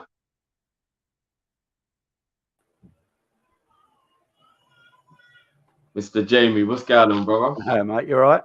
Yeah, Been a while. Been a while. Yeah, man, it has. You good? Yeah, I'm not too bad, mate. Not too bad. I'd just like to firstly say thank you for all the love, you, Cal and Matt, over everything and all that. Appreciate it. Yeah, definitely. So I'm going to talk about something that's going to pee people off in the chat and get them arguing and hate me forever, but it needs to be said. So Harvey Elliott, so far this season, has probably been our best midfielder this season so far. But we've got a problem in our midfield with balance when he plays on that right-hand side of midfield. Yeah, I agree with that. And it will look better if everyone's going to hate this. It will look better when Jordan Henderson plays there. Because, and let me say this why, guys, it's because Harvey Elliott and Trent playing that right-hand side of the pitch, and they're both too immature to do the defending side of the game because it's not in their nature. Trent gets forward, and now he's got this new position where he cuts in and becomes a central midfielder when he gets forward. Harvey Elliott, because he's an attacking-minded player and he's a young kid and he wants to impress, get on the ball, do the nice things on it, he runs forward at the same time. So Trent is going inside. Where's Harvey got to go? Harvey's got to go to the touchline and try and overlap Salah. Then Salah's got no room to go because he's got Harvey that side of him and Trent in the middle. So that's why Salah ain't playing too good at the moment as well. The balance position there it's not right on that side of the pitch. Now, Jordan Henderson, no matter what everyone says about him, and I agree that I think Jordan Henderson, I think Hendo, he's played 11 years for Liverpool. He's gave everything to the club. I love him for it. I will never disrespect him ever. Right? I think the disrespect he gets is a bit over the top sometimes. And what he will do in that position, he will sit there in that position, and because he knows he hasn't got the legs to go box to box no more. If Trent's going, Hendo will sit. Hendo will just sit. He's better defensively. That's why when we had the centre-back crisis and he went centre-back, he does such a good job there. James Milner told him, don't do so well, just stay there. Because, he's a good defender. He can defend and read the game. And you have Hendo alongside. And this all goes if Fabinho and Thiago are fit. So if Fabinho and Thiago are fit and you play Hendo there in that midfield three, what happens then? The system works again. Because the defence can push up because you've got three better defenders in the midfield. And then they can squeeze with the midfield and they can squeeze. And it all depending on that. It's all about sometimes, look, under Liverpool, under Jurgen Klopp, we've never really had a world-class midfield. We never really had a world-class midfield. Won the Champions League and the Premier League with Hendo, Gini, Fabinho, Milner, Ox and Naby. Same sort of players we got now, apart from Thiago. The job of that midfield is that Jurgen Klopp wants all his midfielders to be a 6 and an 8 at the same time. He doesn't want just an 8 who does a number 8 thing and leaves gaps. He wants 3 6s in that midfield. So that was my thing about Hendo probably starting. Oof. And my other, the Darwin Nunez stuff, I think as a fan base, we just got to leave him be. Let Darwin just do his thing. I watched him today for Uruguay, and he was fantastic for Uruguay today. He played left wing for Uruguay, by the way, and some of his link-up play with Luis Suarez today was phenomenal. Really good link-up play. Some broadcasters actually gave him man of the match today. They lost 1-0 to Iran, but Darwin Nunez played left wing, and he was excellent in that position today, and his link-up play is very, very good. Now, some people at Benfica are apparently saying that Darwin Nunez would be better on the left-hand side of an attack, not actually as your number 9 through the middle. So I don't know how you guys feel about that. Okay. But, that's just me. And thanks for having me on. And I appreciate it as always, guys. And thank you very much. Bro. Great points as always, bro. And you know what I mean? We're always here for you, man. That other stuff was just the wildest stuff. I couldn't believe when I heard it, bro. So I kind of wanted to just speak on that quickly. Sorry, Jamie. My internet was moving mad. Like whenever I talk about certain Liverpool things, it's like I won't even say, but the powers that be just want to try and stop me. I don't know what it is, but luckily I was able to make it back. But no, just in terms of like what you've been going through, bro. I just want to say keep your head up and listen. Just ignore all the people that would just want to be stupid and you know what I mean, be insensitive as well. Because what you're doing, bro. You're being there for your family. That's the main thing. I won't even talk too much into it. And I just want to say praise to your daughter and yourself because you are going through a hard time. And I just want to say, bro, keep plugging away and just keep doing what you're doing, bro. You're doing an amazing job. You're being an amazing dad, man. So love to you and love to your daughter as well. Can I just plug my second channel? Of course you can. What are you asking? Come on. So I've got a second channel out now, guys. And so basically, it's a podcast-only channel. It's a talk show. Yeah. I do this video now called the After Dark Podcast. Someone was speaking about it. Yeah, I have a few of the boys on with that, and it's a Sunday night at 10 p.m. And it's basically it's a comedy show. We go for like 3-4 hours, and it's just an end of the week thing where we talk anything but football. We talk about everything. It's rated 18. Let's just put it that way. And it's and it's a good laugh. But what I wanted to do, I didn't want it on my football channel, so I made a separate channel for it where it's going to be every Sunday night now.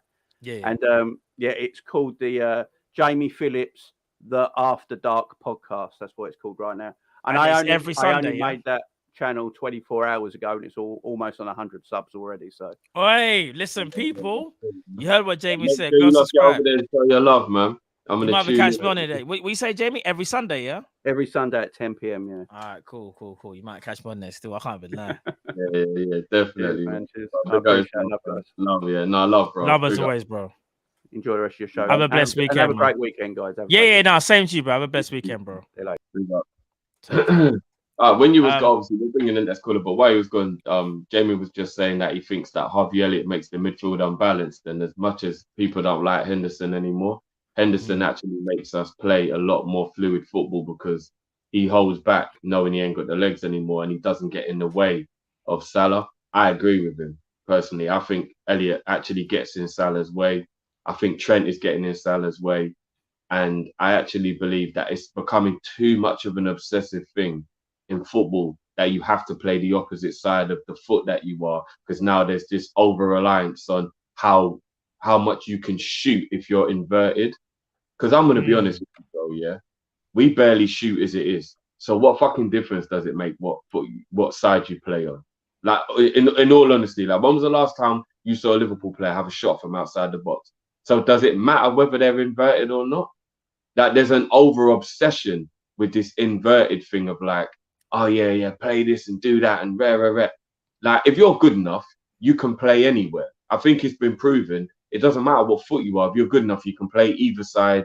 It is what it is. James Milner played left back for a whole season. If you're good enough, it can be done. So as much as I love Elliott, he is holding the team back. I gotta be honest. I do think he's holding the team back. In terms of Harvey Elliott, I wouldn't say he's holding the team back, but I will say his positioning is a bit of a hindrance for Salah, because the problem is that when you've got two left-footed players that just love a cut inside, because they are a bit cut. This is not me to be disrespectful, but they're cut inside merchants, innit? You just know that they want to get onto the strongest foot, and rightly so. Messi does it. Robin used to do it. Like they want to get onto the strongest foot. But there's just times when it's like, bro, you're all going to one side. You're all going into that central area. And what happened was that last season and season before, obviously when Harvey Elliott wasn't there, it will be Naby Keita or Henderson. And they used to occupy that inside right channel. In fact, what one of them would do, whether it's Henderson or Naby, they might sit back, allow that space for Salah to run into. Trent gives the overlap. Or they might go further forward. Trent does that whippage in from that inside right channel, but Salah also cuts inside. We used to create a lot more on that right-hand side when the balance was there. As great as Harvey Elliott is and can be, yeah, I have to agree with you. I think he is getting in the way. But I also feel like that's partly also not his fault as well, because it's about instructions. Maybe either Klopp or Pep Linders have to be a bit more stricter on his role. What does his role like? Because let's be real. As good as Harvey Elliott is he scoring goals? No, not really. Is he assisting? No, not really. Is he playing through balls? No, not really. Is his passing tidy? Yeah. He's keeping things ticking over. But what you want from that right-hand side is you either have to be very definitive, or you say to the other man, Salah, this is your thing. You have the inside right. I'ma just be a decoy. You do what you need to do, Salah. And that's not happening. So Yeah, but the last thing I heard about Jamie, go on. Yeah, no, go on. The last thing I caught on, I don't know if you have more, but it was the Darwin Nunez left-hand side thing. That for me is quite damning. And I'll tell you why. Just for me anyway. Liverpool bought him as a striker. Benfica, if I'm not mistaken, played him left wing quite a bit, or at least a little bit last season, and centre forward. So they know kind of. I think it was more his first season. Last season he played more centrally. He played more centrally. I don't like the fact of already people are trying to say he should play in a different position, because that's not what he was bought for. We don't need a left winger, or like we do, but it's not urgent. We need a striker. We need a striker that understands that your role is to score goals.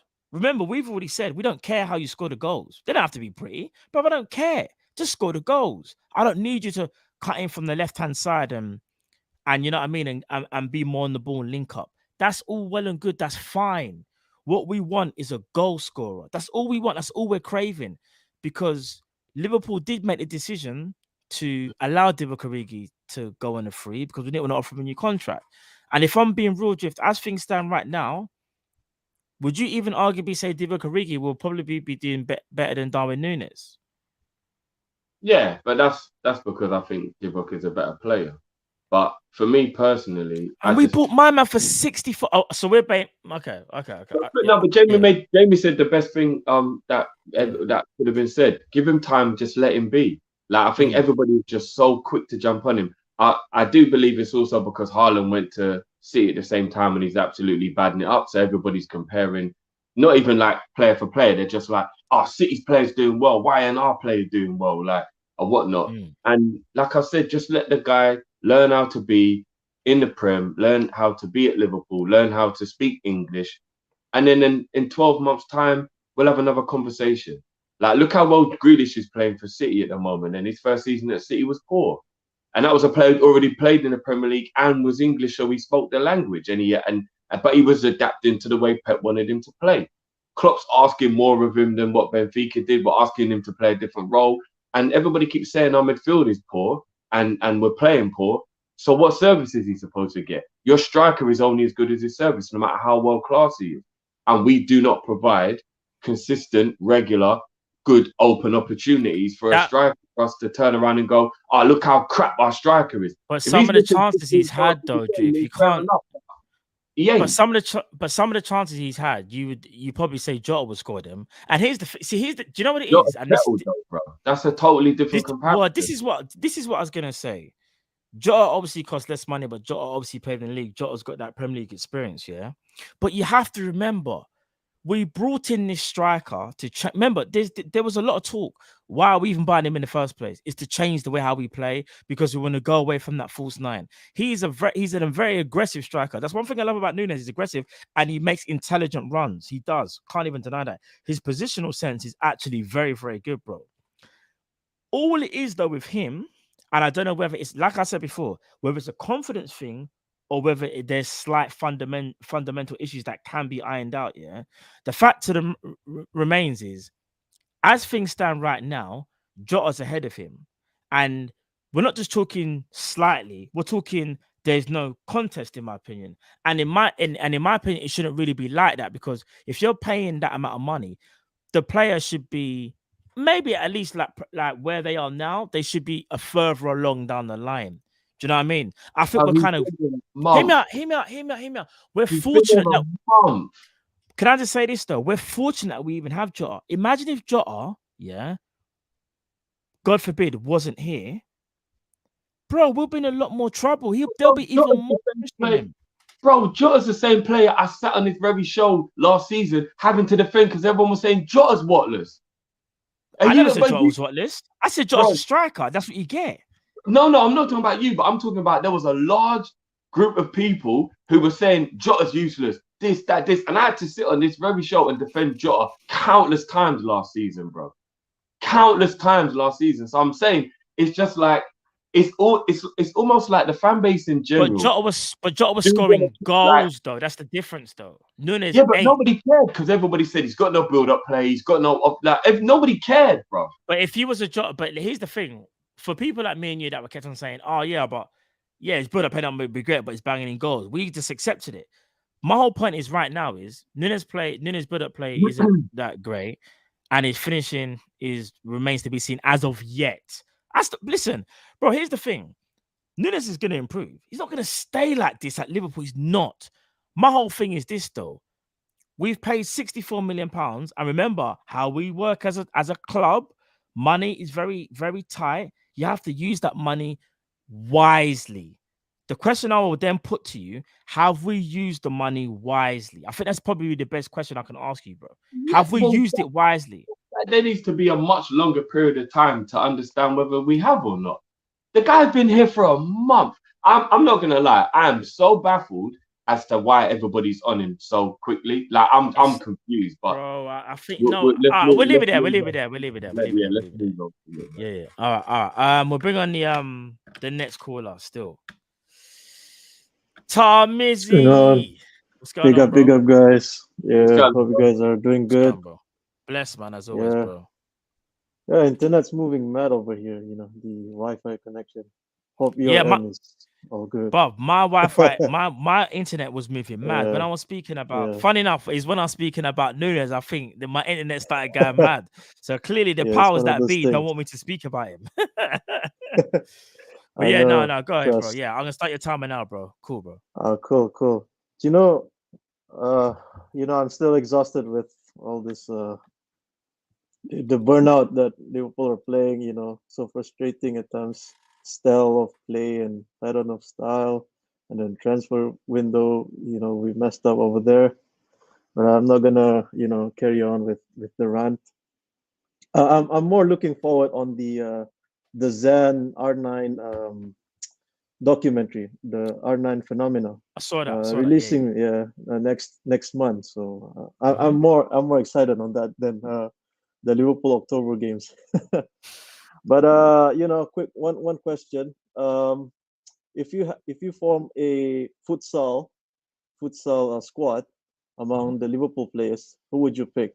Obviously, Ali on goal. That's no question, no brainer. So that's 5. Is it on futsal? How many on each team? Is it 5 or 4? 5. Yeah. 4 5, outfield and one.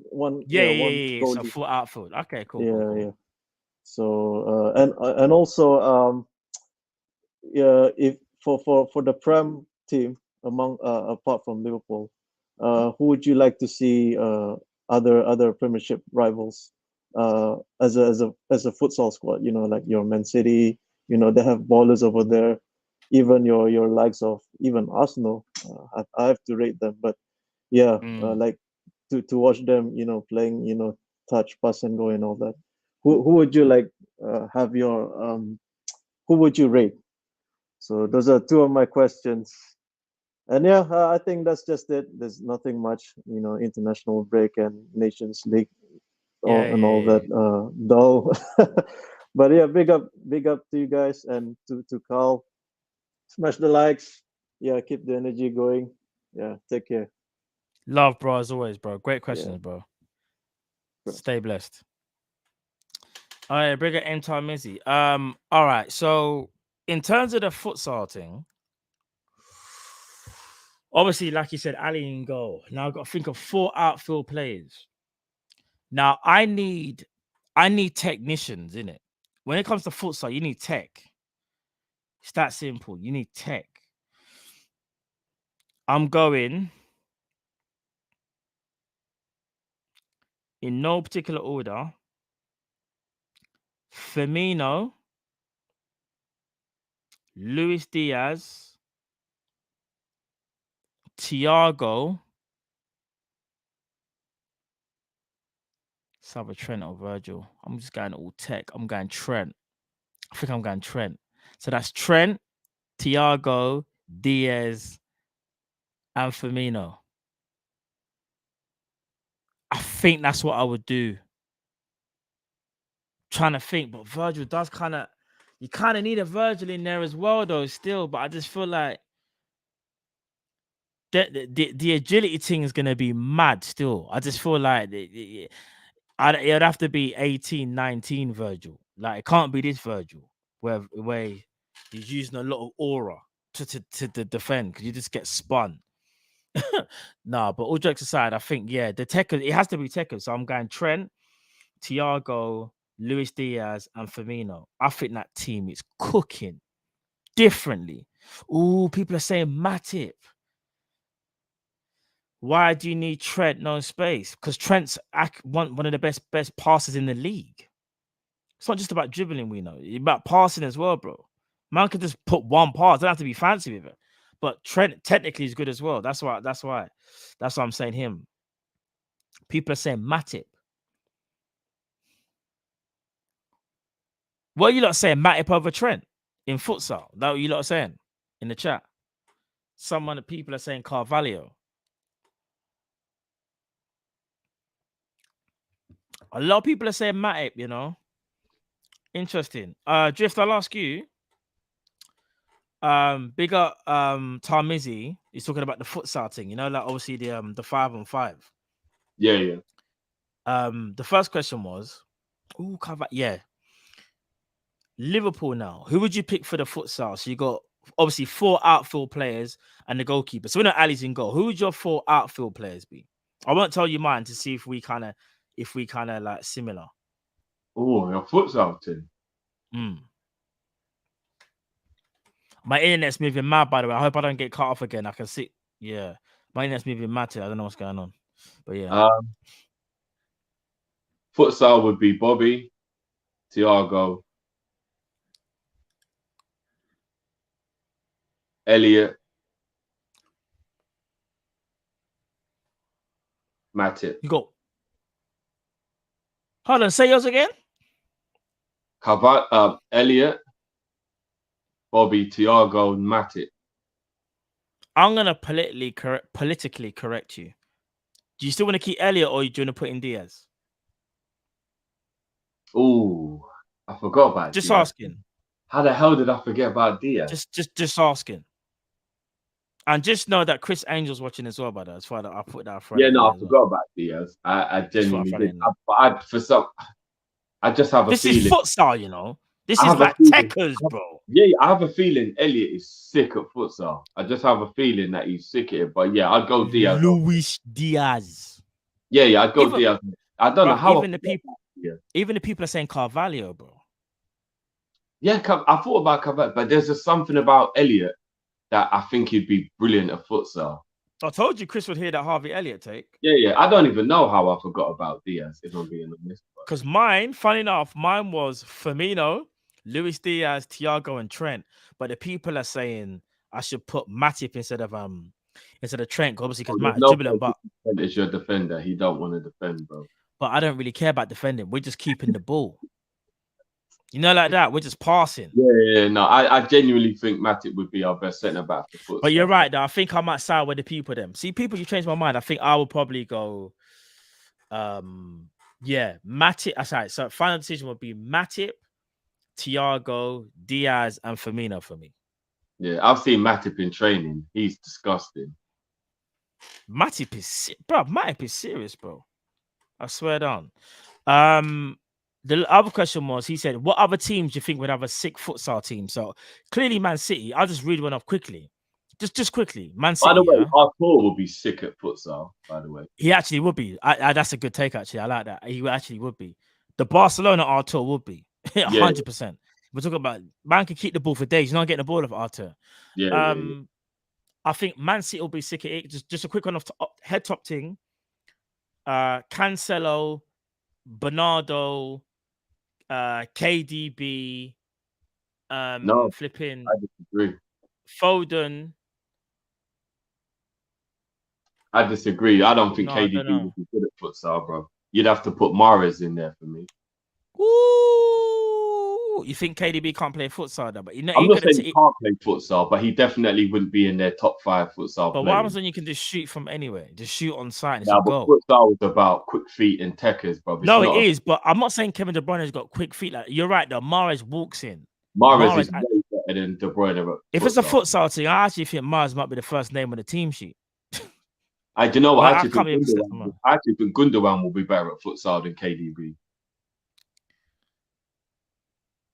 I think Grealish would be better at futsal than KDB. Ooh, Jack Grealish, that might be Grealish's thing still, you know. That might be his thing. My internet's moving mad, you know. Powers that be, let me live, please. Let me live, man. Let me live, please, man. We've got a show to finish off, you know what I mean? All right. So I'll say Man City's a sick one.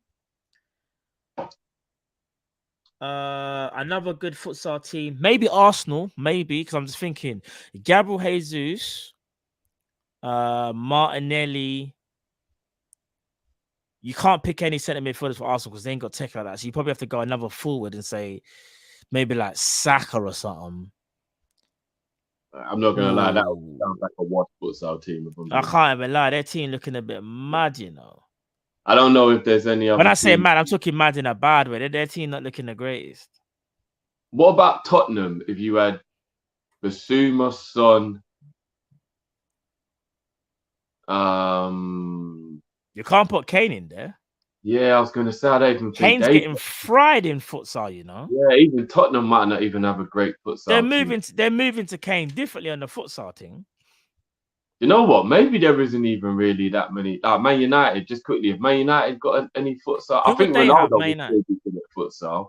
Yeah, I think he would be. Ronaldo, Sancho, or maybe.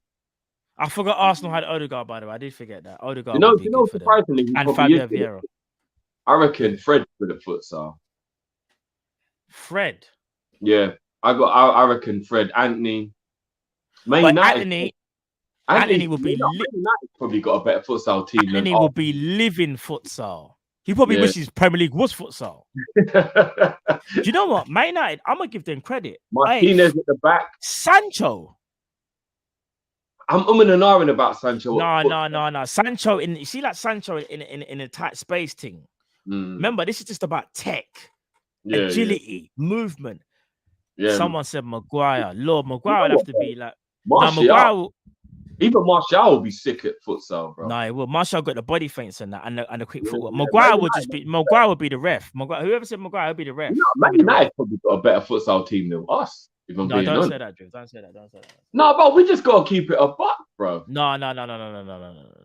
I'll say this, yeah. 1-for-1, man for man, yeah. Pause.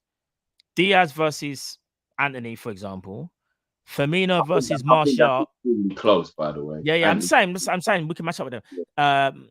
Flipping Firmino versus Martial, you can match that. Yeah. Am I lying? Thiago versus who was the other one we said? Fred. That's it. Listen, Thiago was probably born on a futsal pitch. We probably do have a better one in there. See, that's what I'm saying. I go over Martinez as well. So yeah, that's what I'm saying, bro. You can't talk on our team, but what it is, Man United have got a sick team, though. They do have a good futsal team, though. They do. Someone said Diaz is not a futsal player. I can't believe man saying that. I can't even front. Man, you see Diaz. You can just tell, like. When he was given the ball, the first thing Diaz did was like 5 kick-ups, and then like you know what Diaz is about. Yes, definitely. Tech straight away, it's tech. Yeah. And even Carvalho, Carvalho's got tech as well. But yeah, anyway, we move on to the next caller. And I believe it is the one and only Bruno. You there, bro? Yeah. What is going on, Bruno? I saw an article and I'm angry. All right, Bruno, just before you get angry, I'm just gonna say your timer starts now, bro. No. Cool, bro. Yeah. Love. I saw an article that apparently we made revenue profits of 600 million pounds. Now, John W. Henry, he better get his wallet out of his back pocket in January, and he better get that 274 million and give it to Jurgen Klopp right now. None of this crap, none of this. We can't afford it. We can't afford this. 600 million in profit, and you're saying we can't afford any money? Get out of here, man. If you can't do it, I said it when Karen was there. I said it in the last video. If you can't do it, pack your bags and sell the club. None of this crap about finishing in 4th, 3rd, 2nd place. I've told you last time, I'll say it again. 4th place is horse poo. Right? It's horse poop. You've been to a horse stable before. It stinks. The stench in that's what 4th place is. It's not good enough. Right? We are the 2nd biggest club in England. Right? And like I said last time, if the haters do not like what I've got to say, well, it's as simple as this. As Kelly Rowland first famously said, this industry is full of different people who will have opinions, focusing all over this building. And if you can't take the heat, baby, then get out of the kitchen. Right? This guy from Triple Trouble, right, came back a 2nd time with singing Neo and Pitbull, Give Me Everything. And he sang it horribly, man. The singing was absolutely trash. And basically, he was trying to get lippy with Kelly Rowland and Teresa. And he got absolutely schooled by Kelly Rowland. Like, and Gary Barlow was there as well. I was like, if I was in the audience, man, I'd bring up that I'll bring up the YouTube comments and you'd get smoked. Oh, speaking of comments, there was this girl band, right?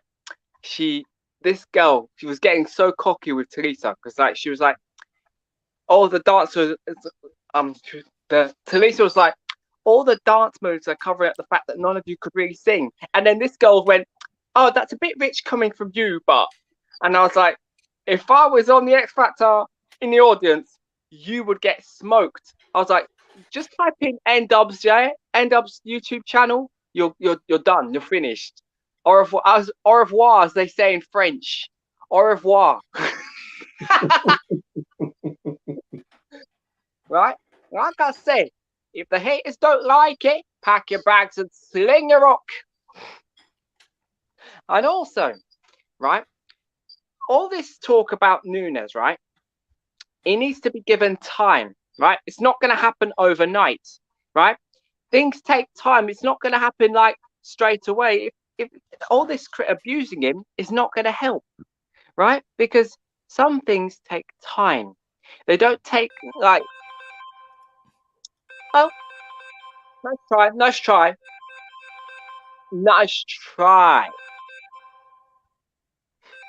Anyway. Please!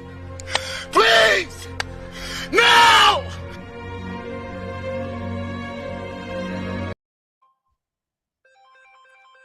Boy, big up Bruno.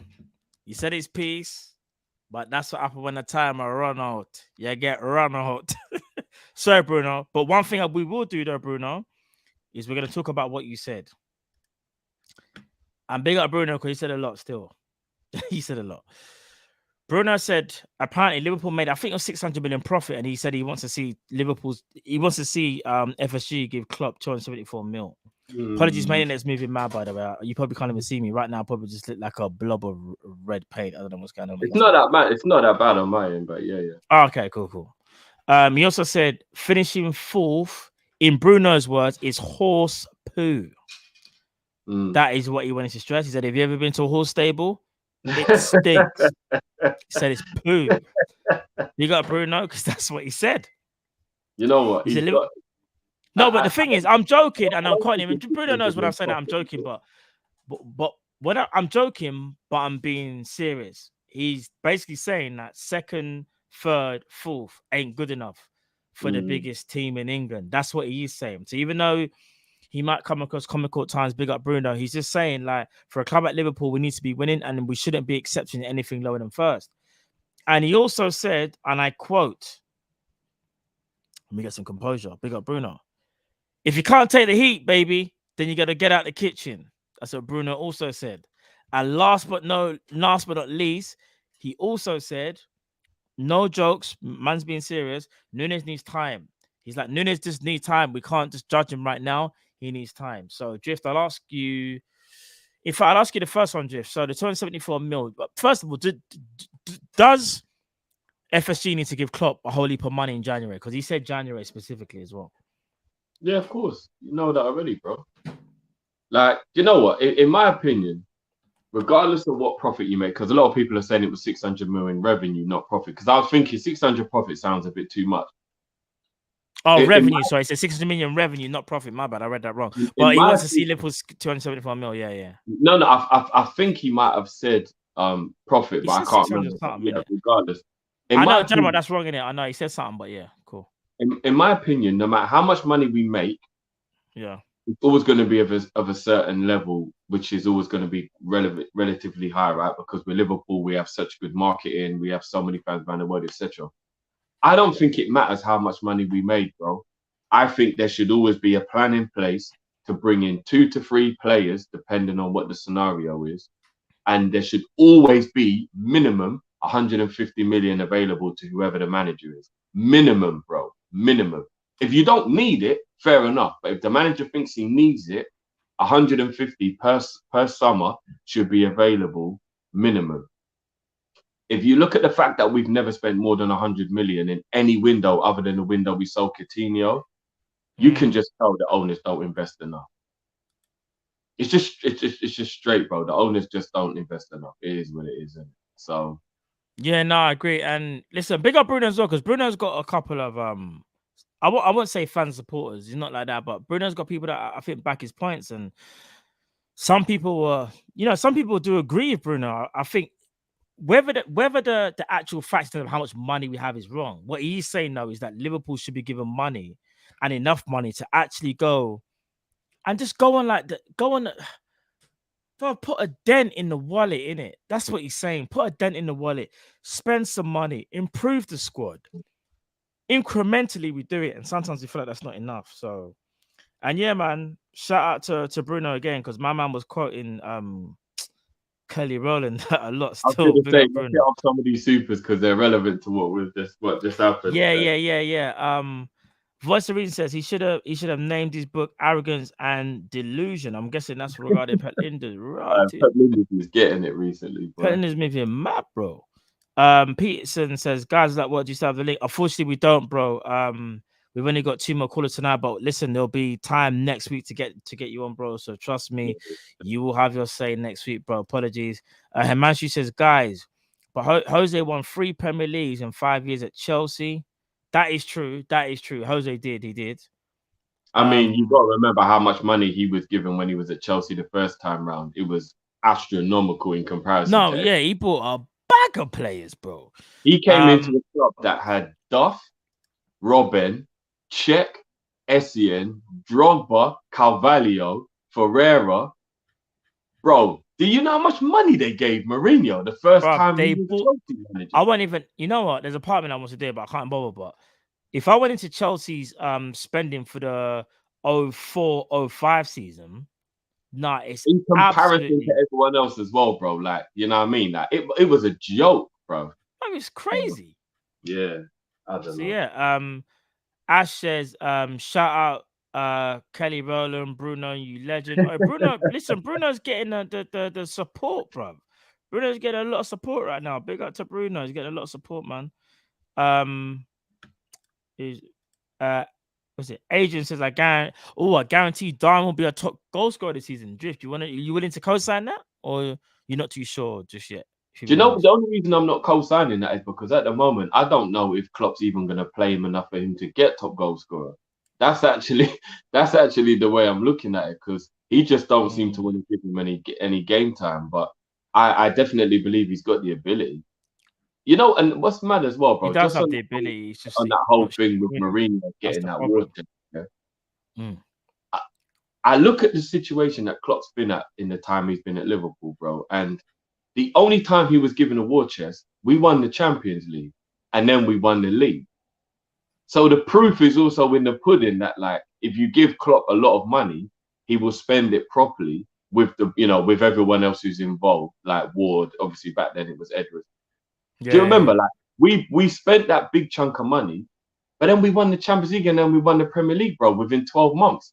Yeah. Or 24 months or whatever. So it's like, if you look at the situation, you can actually see there's evidence that if Klopp is given a big amount of money, then you get a good return for that expenditure. So I don't know, bro. It irritates me badly, bro. Yeah, no, for real. Oh, and there's one more actually. There's one more. Peter says, should Balotelli have been on list from yesterday? I'm trying to think. What's that regard? Balotelli? Oh, finishes. He must be talking about Liverpool finishes, I guess. Because what other? List from yesterday. Is he talking about the show we did yesterday? It must be the finishing. Finishing one. Yeah. Should Balotelli? Do you know what it is? Balotelli didn't show it enough, but that I don't want to give nothing away. There's another category that I think Balotelli will be. Balotelli will be a part of. That's part of our new series. Go check it out, people. I'm trying to remember the name. My mind's gone blank. I think it's Kopish Cuts, if I'm not mistaken. Yeah. Listen, where it's like a 10-15 minute video, and right now we're doing the best of. So like for yesterday we did the best finishes for Liverpool, and we had to kind of come to a conclusion who we thought the best finisher was. Go and check it out. Also, as well, my ad, make sure you go and check out the members. Game week 4 is out. Football Manager game week 4 is out. I don't want to spoil nothing for nobody, but it's out. Go check it out. It's joke. We have the most joke filming it. That is one where you need to get involved. We're gonna try and ramp them up over time as well, so you can get a few more. So that's something that we're gonna work on. Drift is sitting there, so I'm not giving nothing away. But fun football manager, isn't it? Yeah. Oh, Anthony James. Well, it's my birthday, kid. Bro, of course we can drop the beat, fam. It's your birthday. Happy birthday, bro. Abasali's birthday as well, so big up you guys, man. Hey, big up every man's birthday today, bro. Let me drop the beat for you, man.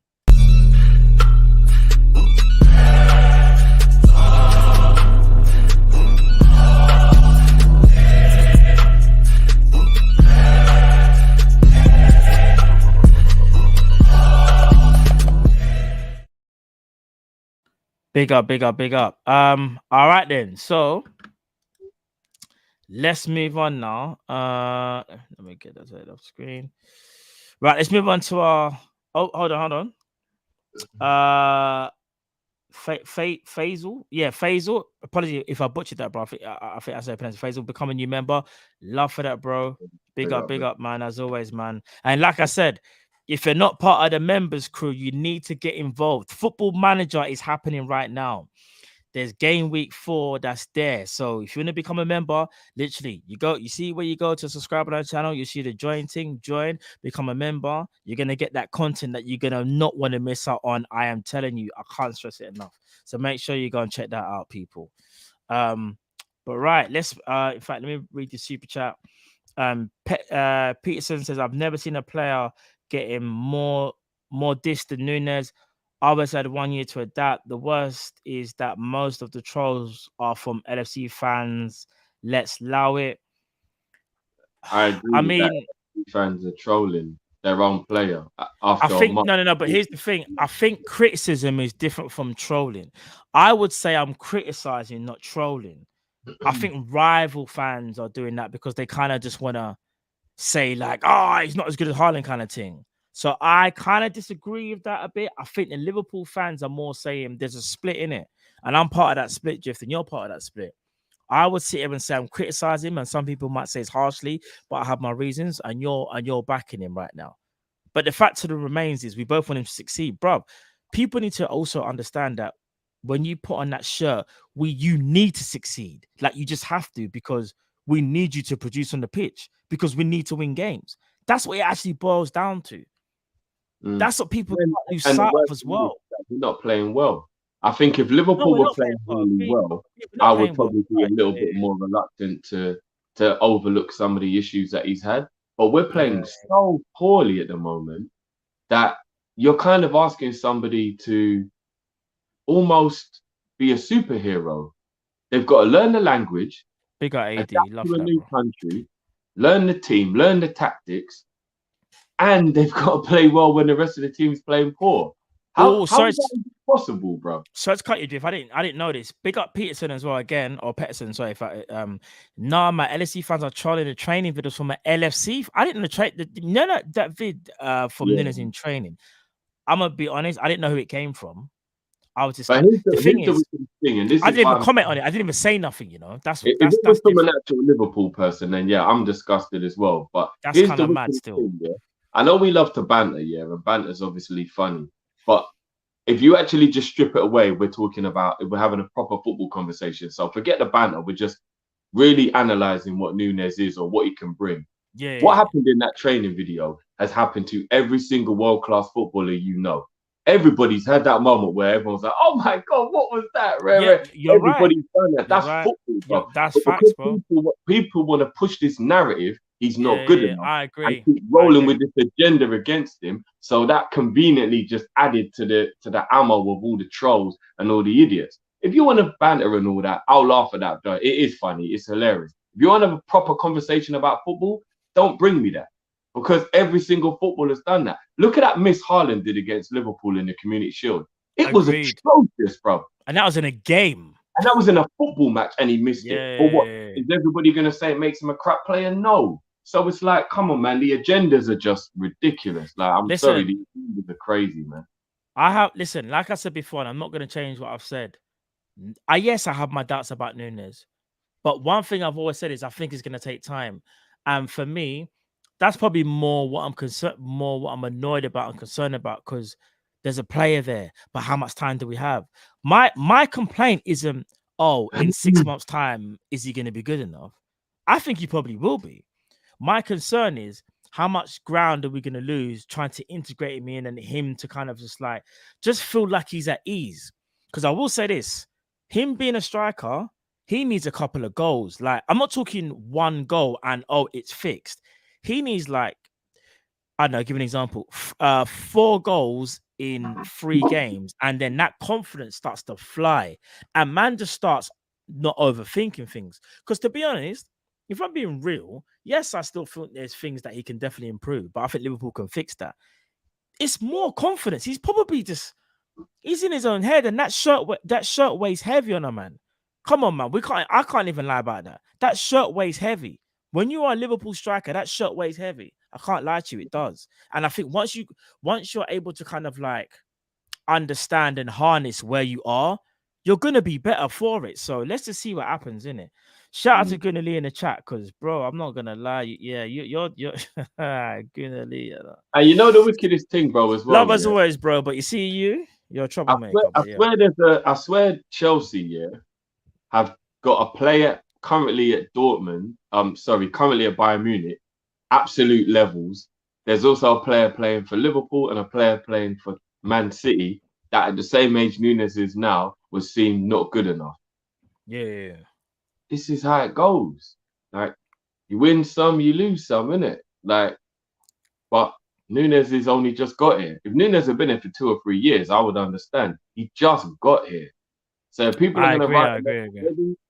I don't know, man. I just find it a bit mad still, but I agree. Let's move on just quickly. I'm reading the last super chat. I'm gonna be honest, Nunez played better for Uruguay today because he doesn't have to deal with the disgusting fans. Sorry, but never seen that from other fan base. I mean, when you say disgusting fans, I know. Here's the thing. I just want to quickly just kind of clarify. I can't speak for everyone, but I think for some of us, we're concerned. For other people, some people can just go over the top. So I understand that. But I just think majority of Liverpool fans, whether they are Nunez fans or not, we all want him to succeed. I just think some have doubts, some don't. Some just believe instantly he's just going to be great. Some believe he's just going to take a lot more time, and we're just not a bit sure. That's all I can say about Nunez for my part. But anyway, let's move on to the next caller.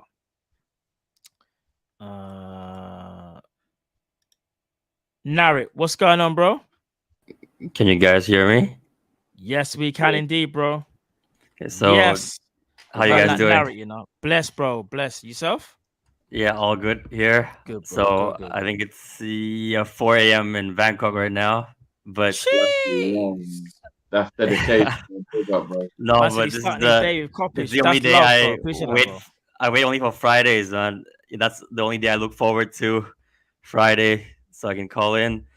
And just Bruno, just before I start, this one's for you, Bruno.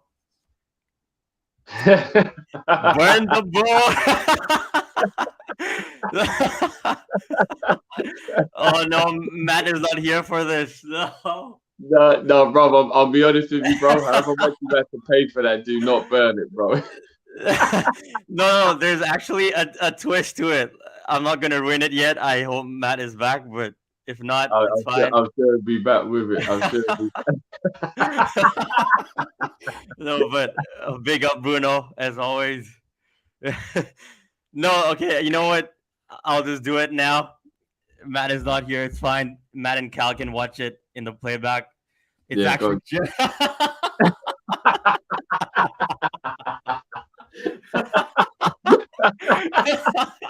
Bro, you gotta upset Cal if you ever burn that one, bro. I tell you. Yeah, but Gerard and Pep, I think they're our top 2 favorites to become our next manager in line. And what do they have in common? They got a book of their own. They're crazy, huh? Yeah, I wish Cal was here for that moment, and obviously Matt. But yeah, I'm sure they'll watch it back.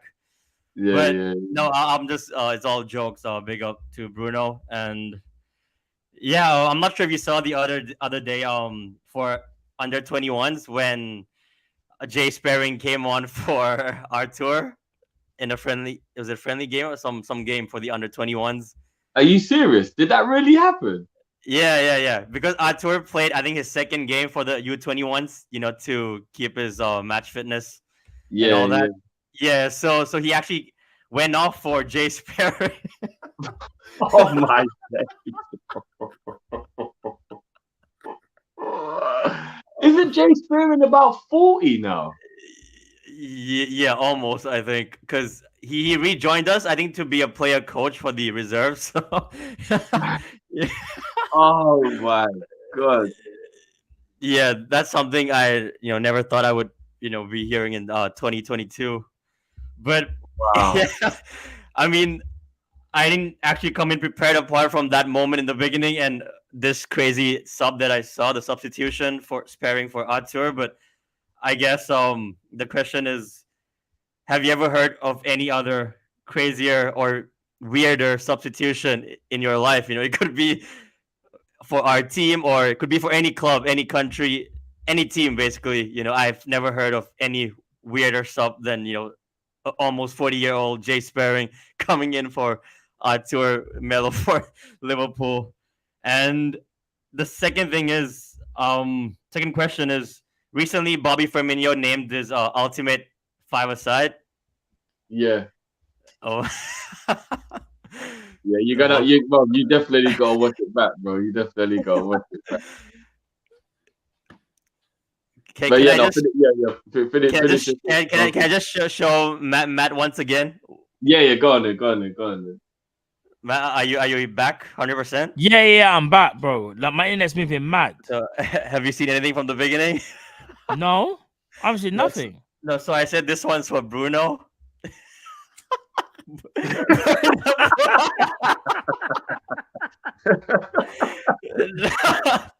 No, but check this out. So I was just saying to Drift, it's our top two favorites to become our next manager in line after Jurgen Klopp.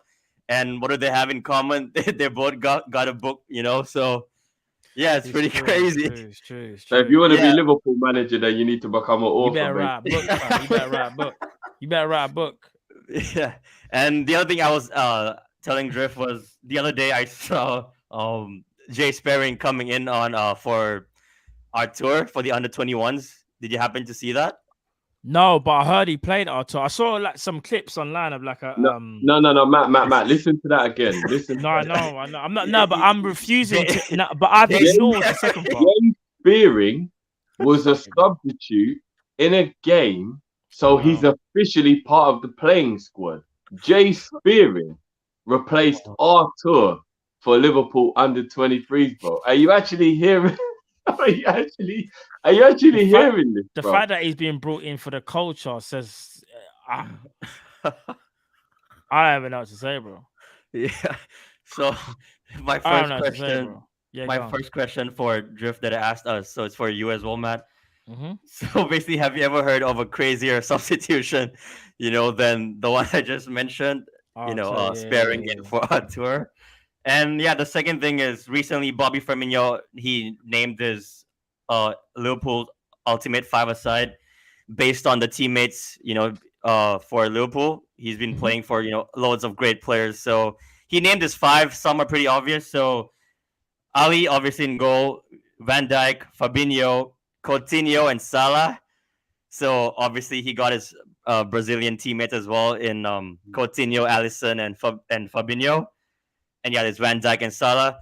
So, I mean, I was surprised not to see Sadio, considering how they always celebrate together and, copy each other's celebrations and all that.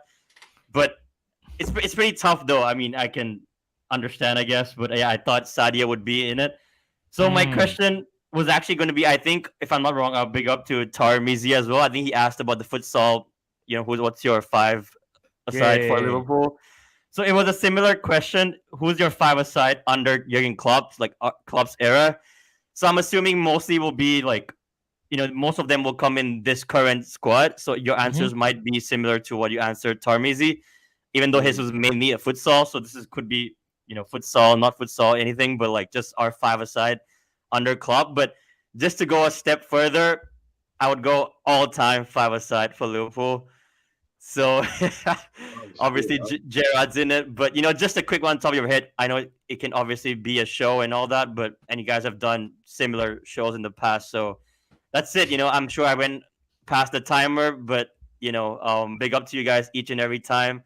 Much love and keep up with the great content. So that's it. No, love, bro. All right, appreciate that night, bro. Love as always, brother. Much love, guys, and much love to Bruno as well, man. It's like all jokes, I ain't gonna burn no book in my room right now. Nah, he knows. Bruno's a legend right now. I can't even lie, bro. Definitely. Nah, big up, bro. Big up. You guys are the legends, real legends as well, man. And big up to Callum as well. Shout out every time. Smash the like, guys. And I'm out. Big up, man. Love, bro. Big up, man. That lyric, man. And yeah, guys, you heard him as well, man. Smash that like button, guys. Come and get that like button smashed. All right, so his first question was, have you ever seen a crazier substitution than Arthur? No. No, I'm gonna be real. I haven't, because Jay Spearing just tops anybody that you can think of. I thought Jay Spearing coming back to Liverpool was all a joke. If he's actually getting playing time, I don't know what's going on. I think this is for the under 21s or under 23s, Yeah, that doesn't matter. It doesn't even matter what it is. It doesn't matter, bro. It doesn't matter. Jay Spearing's rocking. I think he's rocking a beard as well. Anyway, it is what it is. Firmino's five-a-side team was Ali, VVD, Coutinho, and Salah, obviously including himself. Are you surprised that Mane went in there, or are you kind of not surprised because he's gone for his countryman Coutinho? If you look at it, like if he was going to swap one, maybe. Yeah. I wouldn't be surprised. Yeah. And it depends which way you're looking at, because if you're actually looking at it from a five-a-side point of view on a five-a-side pitch, then I would say Salah probably is a better player than Mane to pick in your team. But if you're just going with a five-a-side, and it's not about it being on a five-a-side pitch, it's just about the five best players that you played with, then it's another conversation, isn't it? So it will depend. Plus, it would depend whether you're actually going position for position and playing it properly, or if it's just the five best players and it doesn't matter where they play. Because for me, Mane would be above Flacco if it didn't matter where you played. It was just about how good you were of a player. But obviously, Flacco's got to play if you're being proper, because you need a midfielder and etc. etc. So it just depends, innit? It just depends which way you look at it. But he picked a brilliant team. You did, yeah, of course. So, you know what I mean? Who would your five be then? Because obviously, Narit was saying, what would your actual five be? Because it's a mad one, isn't it? Yeah, so Narit asked us, so he said under the Klopp era, but we kind of already answered that with Tarmizi's one, innit? In terms of I know it's futsal, but I don't think mine would really change. I'm just trying to think. It depends. Yeah, futsal is different though, so I might swap it and go take out Firmino, put in Jota maybe. But the core wouldn't change in terms of actually I might put in Salah still. Mine would be Mane, Mo, Thiago, Van Dijk, Alisson. That would be my five-a-side. Mane, Mo, Thiago, Van Dijk, Alisson.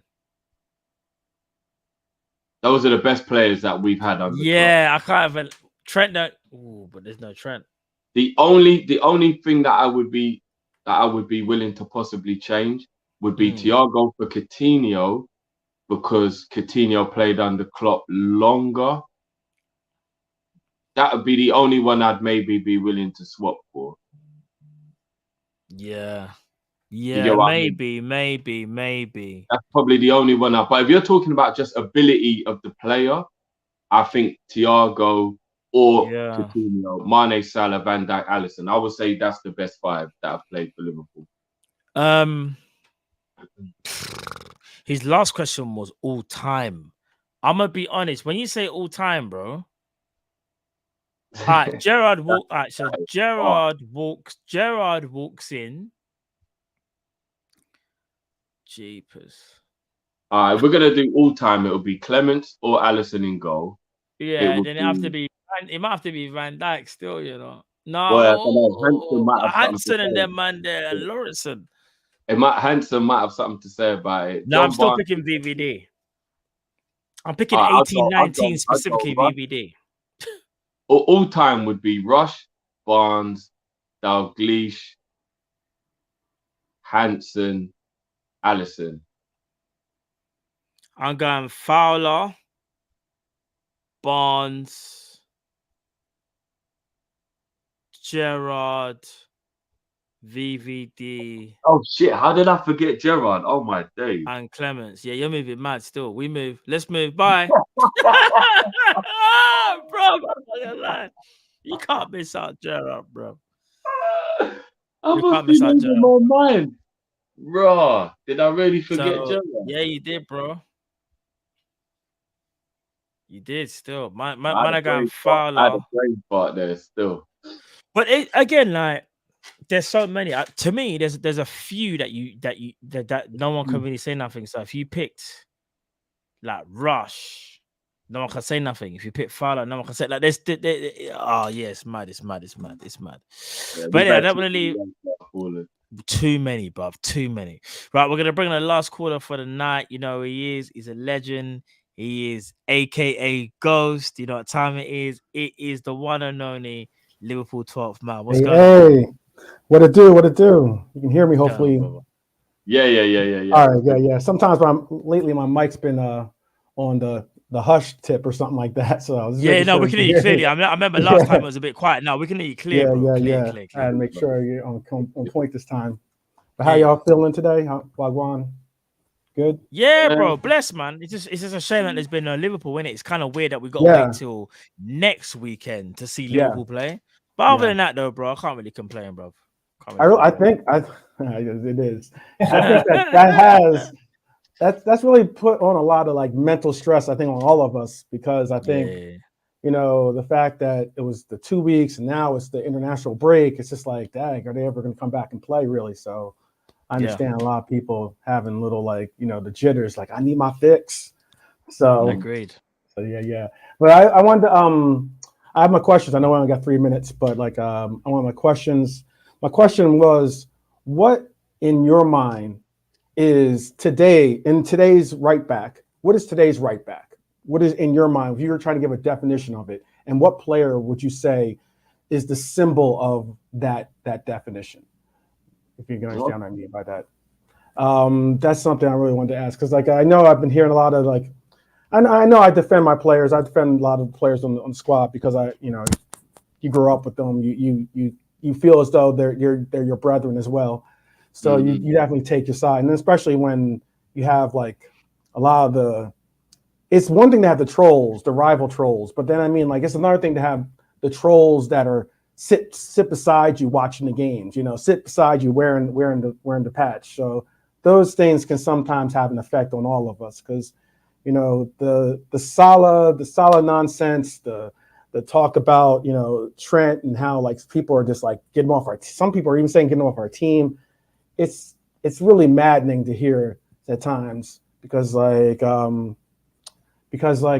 one thing I really stress is that before I made the mention about Son, I should have probably brought him up, because then he scores a hat trick, but still now all of a sudden it's like everything washed away. And now Son's back to being, top class, this that. So what do you got to wait? We just got to wait until Salah scores a hat trick, and then everyone's like, oh yeah, back on his bandwagon.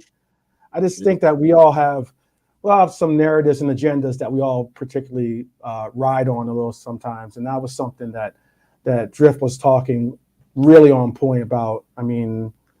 That those things are things I wanted to definitely hear more of your opinions on. And the last point, and this is about Salah, is the fact of that I know that people are having trouble with him playing so wide, but I really believe that even with the hate against Pep, our assistant manager, I give it to the fact that they do have an amazing system, something that has basically taken our attack to a whole nother level, to be able to even compete with a Manchester City, on the lines of performance wise. So why I'm bringing up Pep and why I'm bringing up Klopp is that they don't have a problem with where Salah's playing. They actually prefer where he's playing. And if anything, if you look at a lot of the stats that have come, his heat map is exactly the same as last year. People don't want to recognize that. He's had more touches. He's had more he's had more attempts on in critical places for attempts on goal or to create attempts for other players. It's going to happen. It's going to occur. We're going to find this migration towards a real team. Is that a big word? I know. All right. So therefore, no. You're the last caller. You're the last caller. You're the last caller. Okay. Okay. Before I get banged on, I don't. I'm like stop. You get last caller benefit. You get last caller benefit. Yeah. But those are the only things I really wanted to really bring on because I mean, he's created 24 chances. I think even more than that now, and everything else. And and there's one last thing. It says I'm last caller, and this will be my last point. Yeah. Because of the panel show yesterday, and I sent in a super chat about it. I was wondering why I'm so all about Dele Alli is because I was wondering what the real pathway towards him being back into the Prem is because he was a phenomenal player for Spurs, and he had that little like patch where he was just like possibly one of the top players in England at the time. And a lot of what I see his pathway going, in my personal opinion, is similar to that of Ox, as that of a player that has so much talent, but yet just for some reason has fallen off and hasn't been able to find that consistent patch of playing well. And I mean, I know Ali, he got in the gym, he worked out, he's got his conditioning up and blah, blah, blah, blah, blah. And I know you guys a lot of people are about the hair. He even cut his hair, so that answered everyone's question about the hairstyles. But I mean, like realistically, I was wondering, what your thoughts are on how and what he really is missing or what it was that created his downfall. I was just interested in that too. Something outside of the Liverpool bubble. But I appreciate you giving me extra seconds. No, that's come on, bro. That's not. Before we let you go as well, like I prefer you to obviously be on the screen when I'm saying it because you made the point. I think the worst thing about football that we all do, and I don't even think we can help it. I think it's like an accidental thing or maybe a subconscious thing we do in football where the last thing that happened will be so relevant in our mind that football recency becomes football bias. And I think if somebody does something and it's within the last few weeks that you can clearly remember, you've got that joy and that kind of like connection with it. But if they did it like a year ago, you don't remember, or it's almost like it didn't exist. And I think that's the worst thing that we do as football fans, because I've sat on this show many times and you lot have all grilled me for it because I back Adama Traore. And everybody's like, Jeff, what are you talking about? I think people forget. Because I'm the one that brings up that question. I'm the one that brings up his name. So I'm with you on that. Adama Traore, forget about form and forget about that. We're just talking about the talent of the player. He's unplayable if he's having a good game. But because it's been a while since we've seen it happen, we think he's just this crap. Well, people act like he's this crap player. He's not good enough, etc. I agree his consistency is just not the one, and his consistency is poor. But we're talking about a talent, and can a manager unlock the talent? Absolutely. Then, do you know what I'm saying? Because the season when he provided, I think it was 12 assists in that season, he was playing brilliantly, and Wolves qualified for Europe. That was only 2 or 3 years ago. It's not like it was 15 years ago. So it's like, you're right, Son. If Son had continued to play poorly, people would have started saying Son isn't good enough. We're talking about the guy that just got top goal scorer last season. How is he all of a sudden not good enough because he's had one bad month in the football? I don't know. I think we need to just really calm down on if you haven't played good recently, you're not a good footballer. That's my opinion. Anyway. All the greats have had their bad runs. Like all greats have their bad spurts and runs and such. But they just agreed. They just can't put it in the back of the net, or they can't consistently get that first touch or whatever it is. And I think often we're just so. It's also that repetition. When people start saying things continuously, because even if they're false, even if they have no backing, no foundational factual backing, if you keep hearing it and hearing it and hearing it, eventually you're going to be like, maybe it is right. And it's just like, those are why I'm saying we have these like consistent people that throw these agendas out, and they just consistently be like, I'm just going to keep hitting you until one day, all of a sudden you're like, oh, Diaz can't finish, or Nunez is done before he even started. It's stupid stuff where it's just like, I really believe in our fan base is not only smarter than that. I think we are a special breed because of the amount of camaraderie that we bring to each other, and a lot of of the, the you never walk alone type mentality of all of our passions is something that I really, really appreciate. And I always want to make anyone and everyone that I know as smart, if not smarter than me. So I'm always trying to give out the knowledge. I'll look up and research anything out the wazoo. So that's why I really wanted to just make sure that we're all on the same page. That's all. 100%. But now, big up, bro. Top up your questions. Thank you. For sure. Trust me, bro. We're gonna shut them up, bro. Trust. Believe that. Cool. Big up as always, bro. Amazing questions. All right, so first question was, what is today's like right back? Like, if you could, he said, like, who would you say symbolizes like today's right back? It's mad because in a weird way, you would say Trent, because the game's changed so much that the right back is part of the build-up play. But then on the other side, you would say the right back has to do everything at the highest level. And that's something Trent does struggle with at times when he's not locked in. So who would you say that guy is, bro, if you could pick one person? I don't think Trent struggles with it, bro. I think he just can't be bothered. I genuinely but that's still struggling with it because he can't be bothered to do it. He struggles to do what's asked of him. Yeah, I guess I'll probably say more struggle means you physically can't actually do it. But I get your point. Like I get what you're saying. Yeah, he kind of just struggles to live up to that whole. Yeah. If you ask me to like provide you with the quintessential guide to a right back in modern football, I would say Kimmich. Yeah. That would personally be, or Philip Lahm. I know we retired a little while ago, but I'll say still kind of like he was still kind even of. Dele Alli though, because I'm not gonna lie. See people talk about Dele Alli from an attacking point of view. Well, if you needed to, if you're talking about quintessential. No, but bro, Dele Alli. What it is, because Barca had the ball. I know what you're saying. He wasn't as good defensively as Philip Lahm. No, he wasn't. He probably wasn't even. I don't even know if he was as good as defensively as Kimmich. Obviously, better athleticism. He couldn't defend as well as Kimmich. But his athleticism got him out of it. But the thing is, he was a very underrated defender. But his attacking, bro. Dani Alves, yeah, he's a complete right back. It's just, even though he's complete, he leaned towards more attacking, even though it was complete. You see, Kimmich, I think is probably the right answer. He's more yeah. I think Kimmich still. If a playoff today, I would say Kimmich. But do you know another person I'd say from back in the day? Javier Zanetti. Oh, Zanetti is the most complete right back of all time, in my opinion. Bro, Javier Zanetti, bro. Yeah, but yeah, he was on a different planet, Zanetti. Yeah, but I know Liverpool talk about today, so I would say Kimmich. Kimmich is probably he's probably the symbol of a right back that can just do everything at the highest level. At the highest level. So much so that he plays central midfield if they feel like it.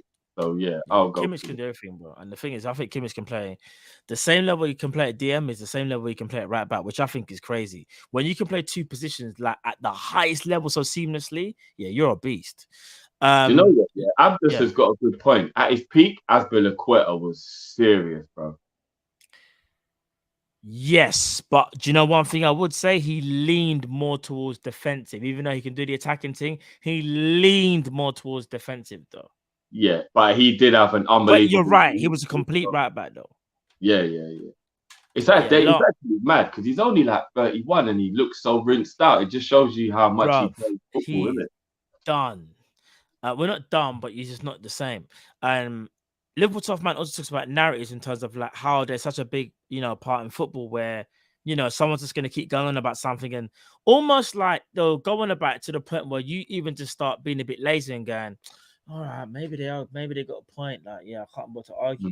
Like, there are big narratives in football. We know that. Listen, narratives are drawn up from us fans.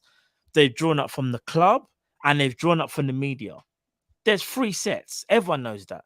The club can put out a story and make you believe a player is this way. The media can spin something one way and make you believe a player can be something. And so can the fans. I think narratives are from all different 3. So that's fans, media, and the club. Do you agree with that or you disagree with Drift or you got a completely different take on it? Yeah, I do think it's very easy to come up with like you could just dislike somebody and it will make you dismiss anything good about the player. Or do you know what I mean? Like we've all done it. And that's what I mean. I'm not even pointing fingers because there's probably been a time I've done it myself without realizing. But like, if you don't like somebody or you have it in for somebody or whatever, you'll just like have a certain feeling about that player. And no matter what they do, you're just like, I ain't hearing it. I'm not having it. And we all do it. And I think that's the hardest thing to do as a football fan, is to be as mature as possible, as unbiased as possible, take away that feeling and just look at it from an unbiased point of view. Yeah, that's probably the hardest thing to do, because there's a couple men I've disliked over the years, and it took me a very long time to accept. Some of them I might not even still have accepted it. So no, I hear that still.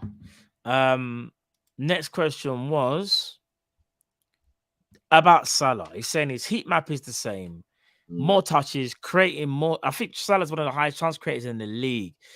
Do you feel like the Salah, and again, maybe it's an agenda, maybe it's a narrative, do you think it's getting out of hand, or do you still feel like there's something to it, but you kind of understand where it's coming from?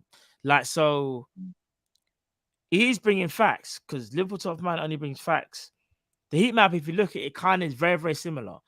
The touches are kind of similar, and the creating chances is similar to what he was doing before, except for there's difference between like stats and then just like you would say, like, or you know, like it's just the eyes. We can all clearly see, and Liverpool 12th man can probably see as well, like just when you look at the game as a whole, the numbers may be there, but Salah doesn't feel as involved in the game at Liverpool as he was last season. There's a lot more he's on the outside than when he's on the inside, in my opinion. I don't know if you agree with that or not, bro. Yeah, that's what it feels like. I don't know if the feeling that we have is true or what, but that is what it feels like. And another thing as well is he's actually missed some chances this season that have been really like surprising. And I think that is also like, if you look at the Bournemouth game, I can't believe he came out of that game without a goal. Yeah, but that's Salah though, isn't it? Yeah, he's like that at times. Yeah, so I just think it's one of the, look, let's let the man live, man. Like, yeah, it might be a bit frustrating, and obviously he's one of our senior players, so he's got a bit more responsibility. But if you've been as consistent as he has for as long as he has, what are you telling me? You're not allowed a bad start to the season? I mean, come on. That Salah's had 20 plus goals for 5 years in a row. And man, we're going to be on his back already because he's just had like a poor start to the season. And you know what? It's easy to create a narrative. He got a new contract, so now that means that he doesn't care anymore, blah, blah, blah, and all that crap. Look, man, I'm just allow it, innit? Just allow it. No, I agree with you, bro. Also, as well, he's speaking about Dele Alli in terms of like, what's the real reason, as you think, or why do you think Dele Alli's in the situation that he's in now? I'll go first on this one. For me, I think it's two things: injuries and attitude. I think Dele Alli was doing so well at such a young age, took the Premier League by storm, but those injuries halted him. And I think with that, his ego kind of got dealt a blow. And I just don't think he realized the hard work that you kind of had to put in to get back to where he was. There's people that have had more serious injuries than Dele Alli and have come back stronger. Like Dele Alli's gone from being one of the top 20 Premier League players, not just talents, players at one point, because he was a goal scorer midfielder, to now Dele Alli just plays abroad and he probably never come back to Prem. Or yeah, it's like that. That's how bad it's got for Dele Alli, bro. Yeah, if I'm trying to put my finger on it, it's mad, bro. If I'm trying to make a football educated guess without actually having any facts, I would probably say he's one of those players that falls victim to modern day football and the position that he plays and what he's best at. He's like born in the wrong decade, or he's born in the wrong era. You know, you get some players who you just look at them and you think, I think you kind of came along at the wrong time. I think Dele Alli is one of those guys. I think if he was born 10 or 15 years earlier in the age of 4-4-2, and he could be the support striker playing off a front man, making late runs, dropping deep. That's what he is. That's what he is, though. That's how Pochettino was getting the best out of him when he first support striker, like, or whatever they call it, second striker, support striker. He's that guy. And then when Poch left, no other Tottenham manager has ever played in a similar way. And you're right, attitude obviously has to play a part. But there are so many phenomenons throughout football.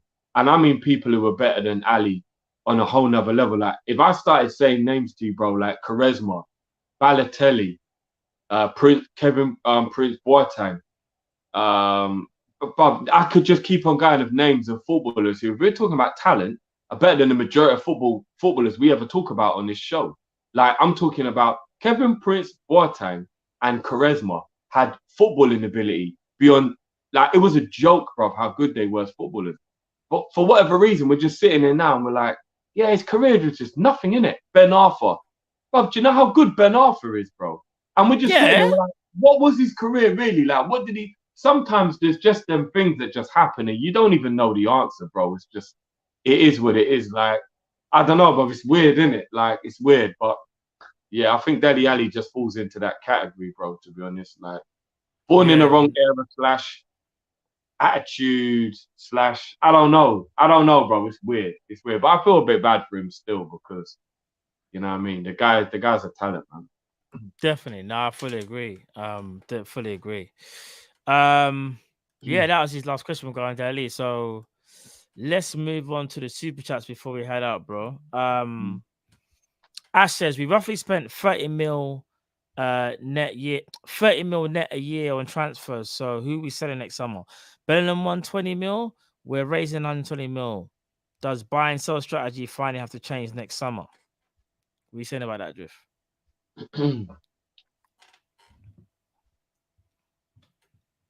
Yeah, it does. It has to change. Our strategy needed to change a long time ago, if I'm being honest. We got to stop moving like we're like you move a certain way to get to a certain position, and then when you get to that position, you reassess, reevaluate, and then you change, and then you move on and you adapt. If you think that we can continue to do this Moneyball thing for the entirety of FSG's Liverpool ownership, then we're always going to be the nearly men, or we'll just fall away again and we'll just become part of the pack. And I don't like the idea of that. So 100% the strategy needs to change. Yeah, no, I agree with that as well. Big up Dante. You become a member. Big up yourself, Dante. LFC Rico says, big up Kop-ish, killing the YouTube scene. LFC. Big up yourself, LFC Rico. Love as always, bro. T1 says, as a Chelsea fan, I blame LFC struggles 110% on FSG. Can you imagine what Roman would have done the following offseason after coming inches of a quad? He said Roman would have just done the thing and just mash out everything and just breaking world records left, right, and center. Well, Roman would have gone and got Haaland. If Roman Abramovich was Liverpool and we just failed to win the quad, he would have done whatever it took to get Haaland. I agree, but I would also say we wouldn't have Roman Abramovich as well. Do you know, like they go, like I know what he's saying. Like it's one of the things where if we had a different owner, different strategy, 100%.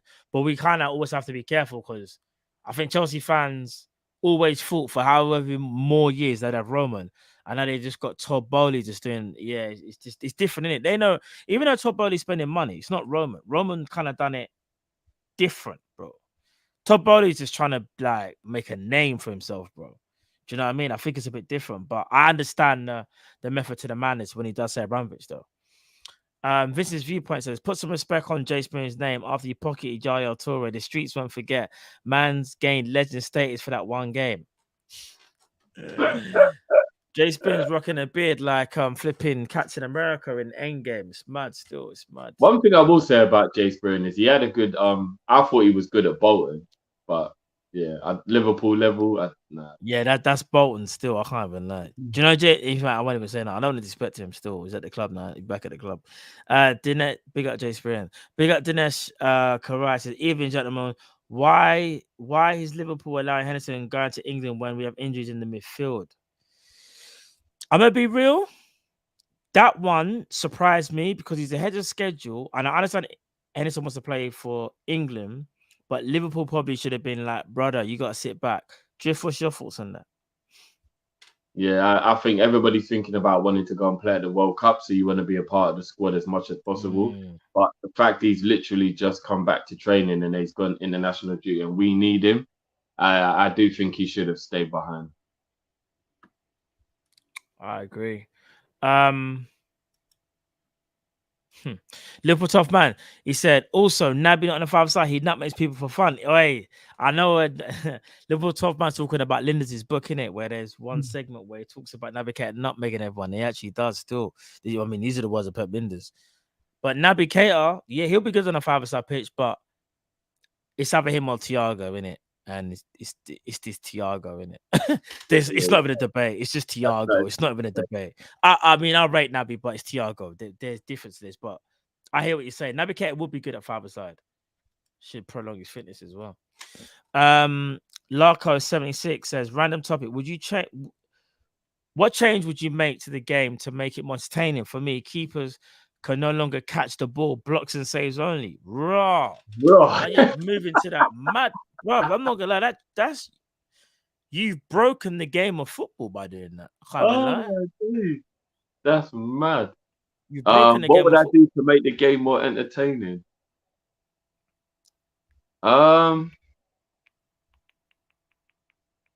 Players are allowed back on if they've been substituted.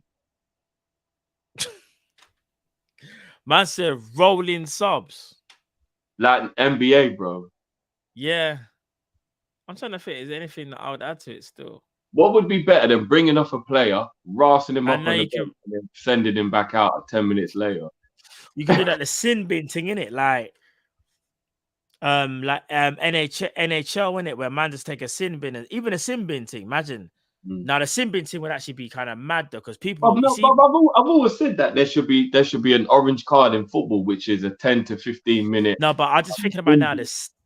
The sin bin thing would actually be a madness, you know. You know why? Because you'll get man that are signed just to be thugs that will take man.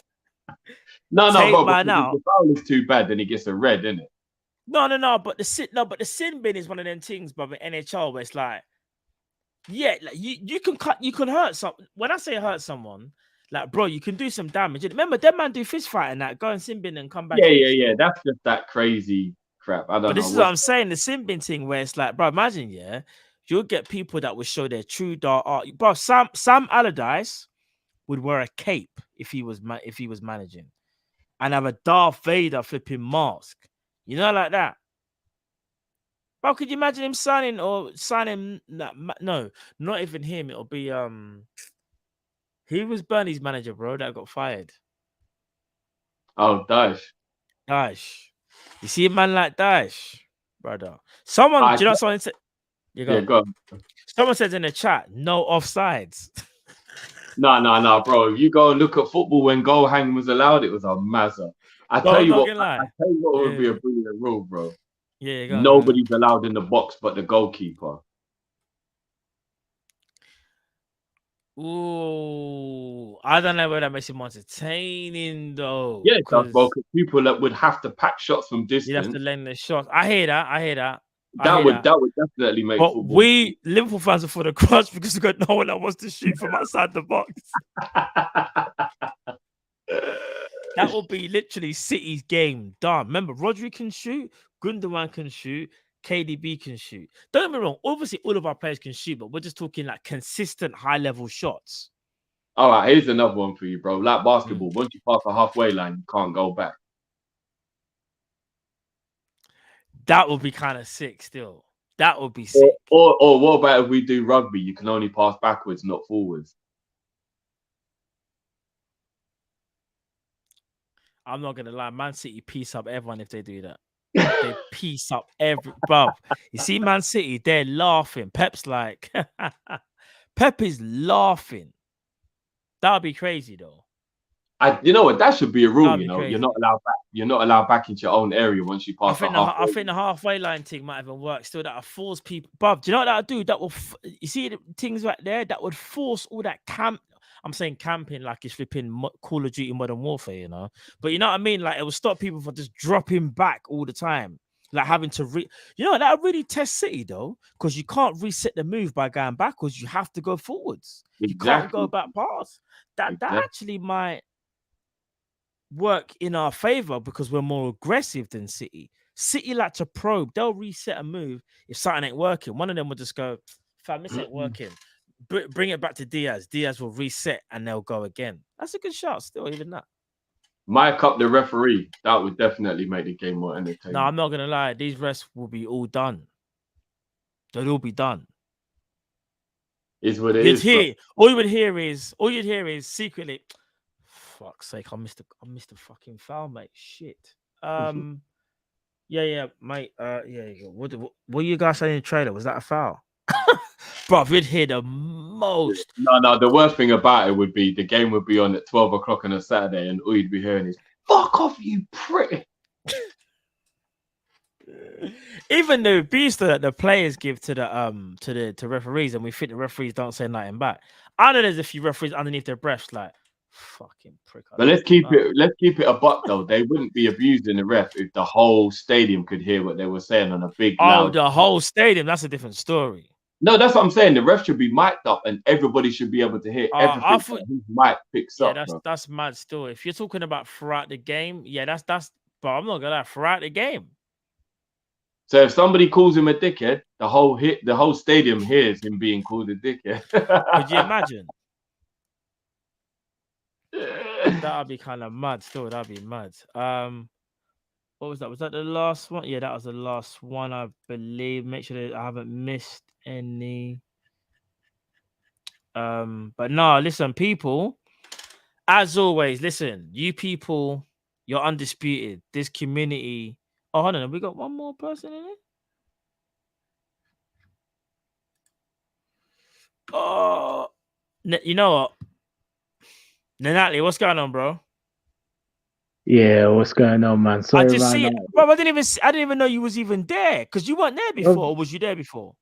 Yeah, I was there before, but I was just in and out because I was traveling somewhere. But I kept on cutting in and out. Fair play, bro. I just saw you there, bro. I saw you there, so yeah. Listen, you know, like, I appreciate you, man. Obviously, come on, bro. Come on. Big up, man. Obviously, you know, Nabby things all day, even though he's flopping, man's a flop out here. But anyway, we move. Big up yourself always, you know. And apart from Callum, where is he? I want to smoke with Cal. Where is he? Where's this man hiding? Yeah, Callum couldn't make it. He couldn't make it. Where's he hiding? Drift. He's in the background, bro. Call him out. Call him out for me, yeah? Call him out for me, bro. Yeah? Man's hiding, yeah? Like I said, I've got to see you. You know this whole Jay-Z and Nas thing. I don't know, Drift, you know. I respect your opinion, Drift. Me and you get on, but Cal, all I've got to say is one thing. God's on across the belly. You proved you lost already. What? Come on. Come on, the godson across the belly. That proved you lost already. Come on, man. I'm sure Cal will be back next week, bro. I'm sure he'll be back next week. Right, it's alright, Drift. I'll be dealing with Mr. Sanderson. You know what I mean? I'm in the South area these days. You know, my girl's looking crazy. But anyway, yeah, I pick up my twins. Them, you know what I mean? You never know who you see these days. No, it's true, bro. It's true. Yeah, we move anyway. But yeah, I just want to make some quick points anyway, because I know you're about to wrap up. I want to talk about Trent. The things with Trent, I know a lot of people be saying him to come in the midfield, but I don't know. For me personally, I just don't think it's the right time for a good while. I just think right now, as he's playing as the right back and as the playmaker of the team, that should be his position for now. Because if you remember, I think was it last season, England tried it. Obviously, we know Trent is naturally in midfield. I know he's one game, but he weren't great. And I think the Premiership is a different level now. And yes, Trent can play it, but then it's again the awareness. And it's, you know, the Premiership is high pressure, high octane. So in terms of him being the midfielder, I don't think right now is the time, because we need that as we all discussed since the summer, etc. We need that box to box. We need that man that can hold the midfield down to a certain extent. You know what I'm saying? Has that presence. And as good as Trent is, and yeah, I just think just let him do the right back. But the thing is, which is alarming for me, and again, agree to disagree. I feel like in the last 5 to 6 years, he's adapted to the position of right back. And I know we have a system, but he still does the basic errors. And it's an alarm for me. I mean, for instance, the Man United game, Elanga. I mean, let's be real. Elanga's like, no disrespect to Elanga, but he's any guy. How can Trent be eaten up by a man like that, Elanga? You get me? The Swedish, I don't know, bro. The Swedish Bruno Cheru or whatever. You know what I mean? Like, so it's not good enough, to be honest. I mean, and in 6, 7 years, if you don't know the basics of your position properly and get lackadaisical, then there's problems. So that's my point in Trent. And the last point, and I like to give you, man, a little, verses. So I'm just gonna get my list down if you don't mind. Yeah. So who's the better player? George Weah or Onuwaku Kanu? Davil Suka or Gabriel Hold on. What George Weah versus Kanu? Kanu, yeah. Davil Suka versus Batistuta. And the last one is the AC Man midfielder Marco Albertini versus Dunga. You know, Albertini was a baller for AC Milan. Baller. If you know your football, you know. Baller. Yes. And Dunga, not just Brazil, but did his thing. And if you know, you know. That's what I'm gonna leave it at that. Love us always, bro. Shut that up now, bro. Shut that up now, bro. Shut that up now. Oi, shut that now, bro. Just in time now as well. Big up, bro. Listen, I'm Three's my favorite number, so man makes it in the nick of time. You get me? You know what I mean? So, straight away, no long thing there. But man, seriously, man, big up humans and big up all the Kopish family. And honestly, you breathe the content always. And like I said, man, you man put your neck on the line. You got family. You do your thing. And for us, it's much appreciated. And I'm gonna keep supporting. I'm gonna keep putting my videos out and I'm gonna keep looking for Cal. Matt, is he behind? Mine is behind the scenes, Matt. Is he behind? Is he hiding, Matt? Nah, he's not. I'll send a message. I'll send a message to him. I'll drop him a message. I'll drop him the message. Don't worry. Yeah. But big up you, man. Anyway, blessed. Yeah. Love, bro. Have a blessed weekend, bro. Love, bro. No, you too. Take care, bro. Big up the Atlantic as well. He was able to make it back on still. All right, we'll chop it up, Drift, before we go. So he was saying. The first thing he said was Trent. He doesn't feel like the Trent in midfield thing should be happening now. He feels like he should just be playing like right back. He feels like that experiment should not be happening. Like, do you agree with that, or do you still feel like that experiment is something that you would like to see personally? Only if we actually had a proper right back that would play if he was in midfield. So we don't have that right now, innit? We don't. If we bought Reece James, Hakimi, or somebody of that level, I'd be like, yeah, go and put Trent in midfield. But at the moment, there's no one who can play right back, so we couldn't do it even if we wanted to. But I do believe his mentality is he don't want to be right back anymore. He doesn't want to be a right back anymore. I think Trent struggles with playing right back because I feel like there's a part of him that he feels he can do more than just playing at right back. I think he's struggling with it at this point in time. And I think they almost have to remind him, bro, just be the right back. And he's like, but bro, I can do more. I think that's what he struggles with himself. I think Trent's worst enemy is himself because he knows how good he is.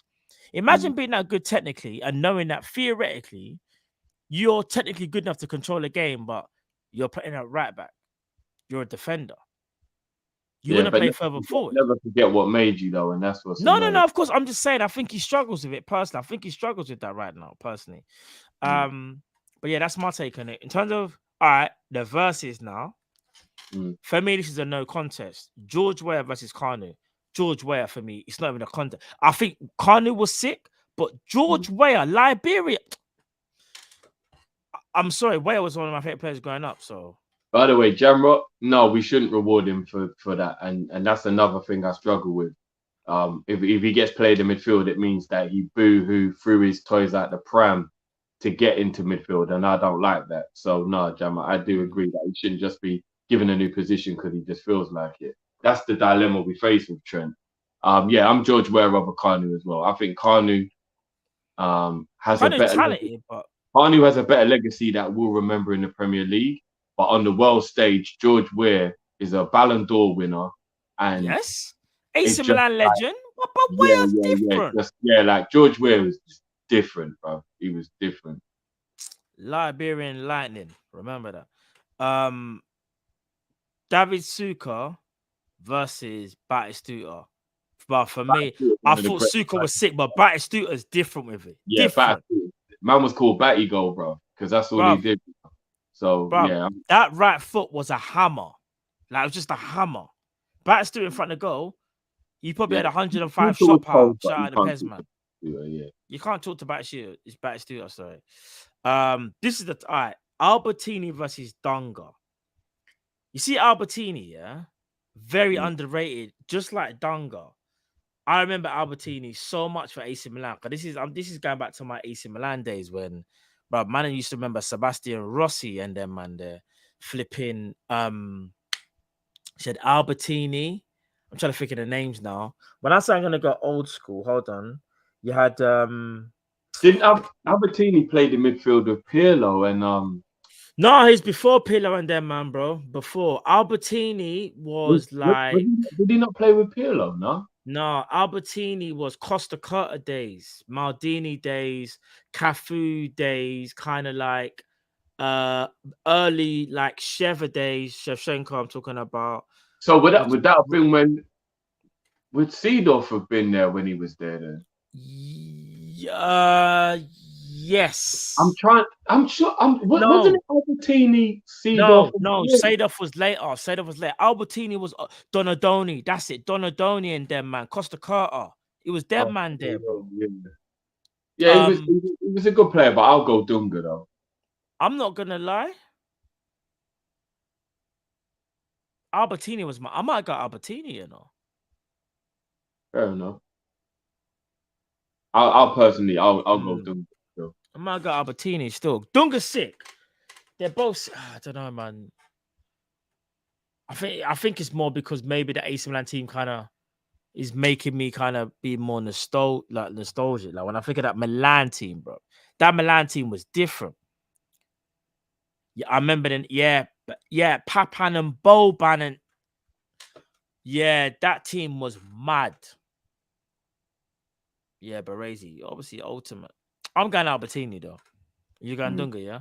I'll go Dunga. Yeah, I never watched Albertini enough, and my memory can't remember number enough 4, bro. Albertini Different. Yeah.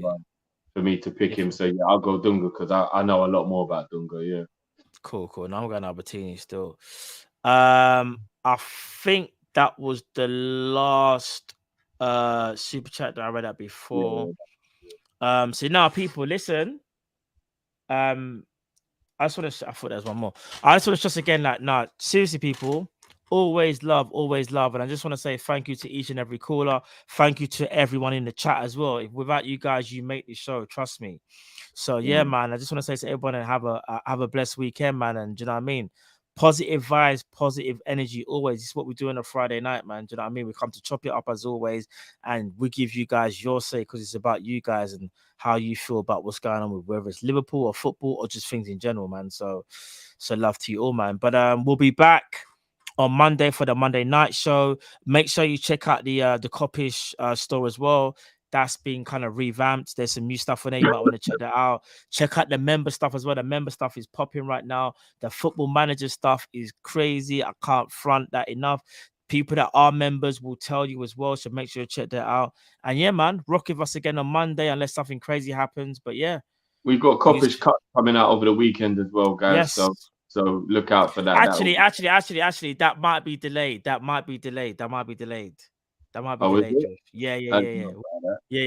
I know. We ain't spoken about that still, but yeah, that might be delayed, potentially. But yeah, Kopish carts. There's one out already that came out yesterday, and you might get one on the weekend. If not, it'll be early during the week. So stay tuned for that. Kopish carts is a new series that we're bringing you, and right now it's the best of the best, and we just done the best finish at Liverpool. So yeah, as you can imagine, that was techie, and there's gonna be more techie stuff, but no pun intended. But yeah. Drift, anything you want to say, bro, before we take the people out? No, love to everyone, man. Big up everyone. Have a good weekend. And we'll see you on Monday, people. Like what you said, people. We see you on Monday. Have a blessed weekend. Enjoy yourself, and we'll see you again. Peace.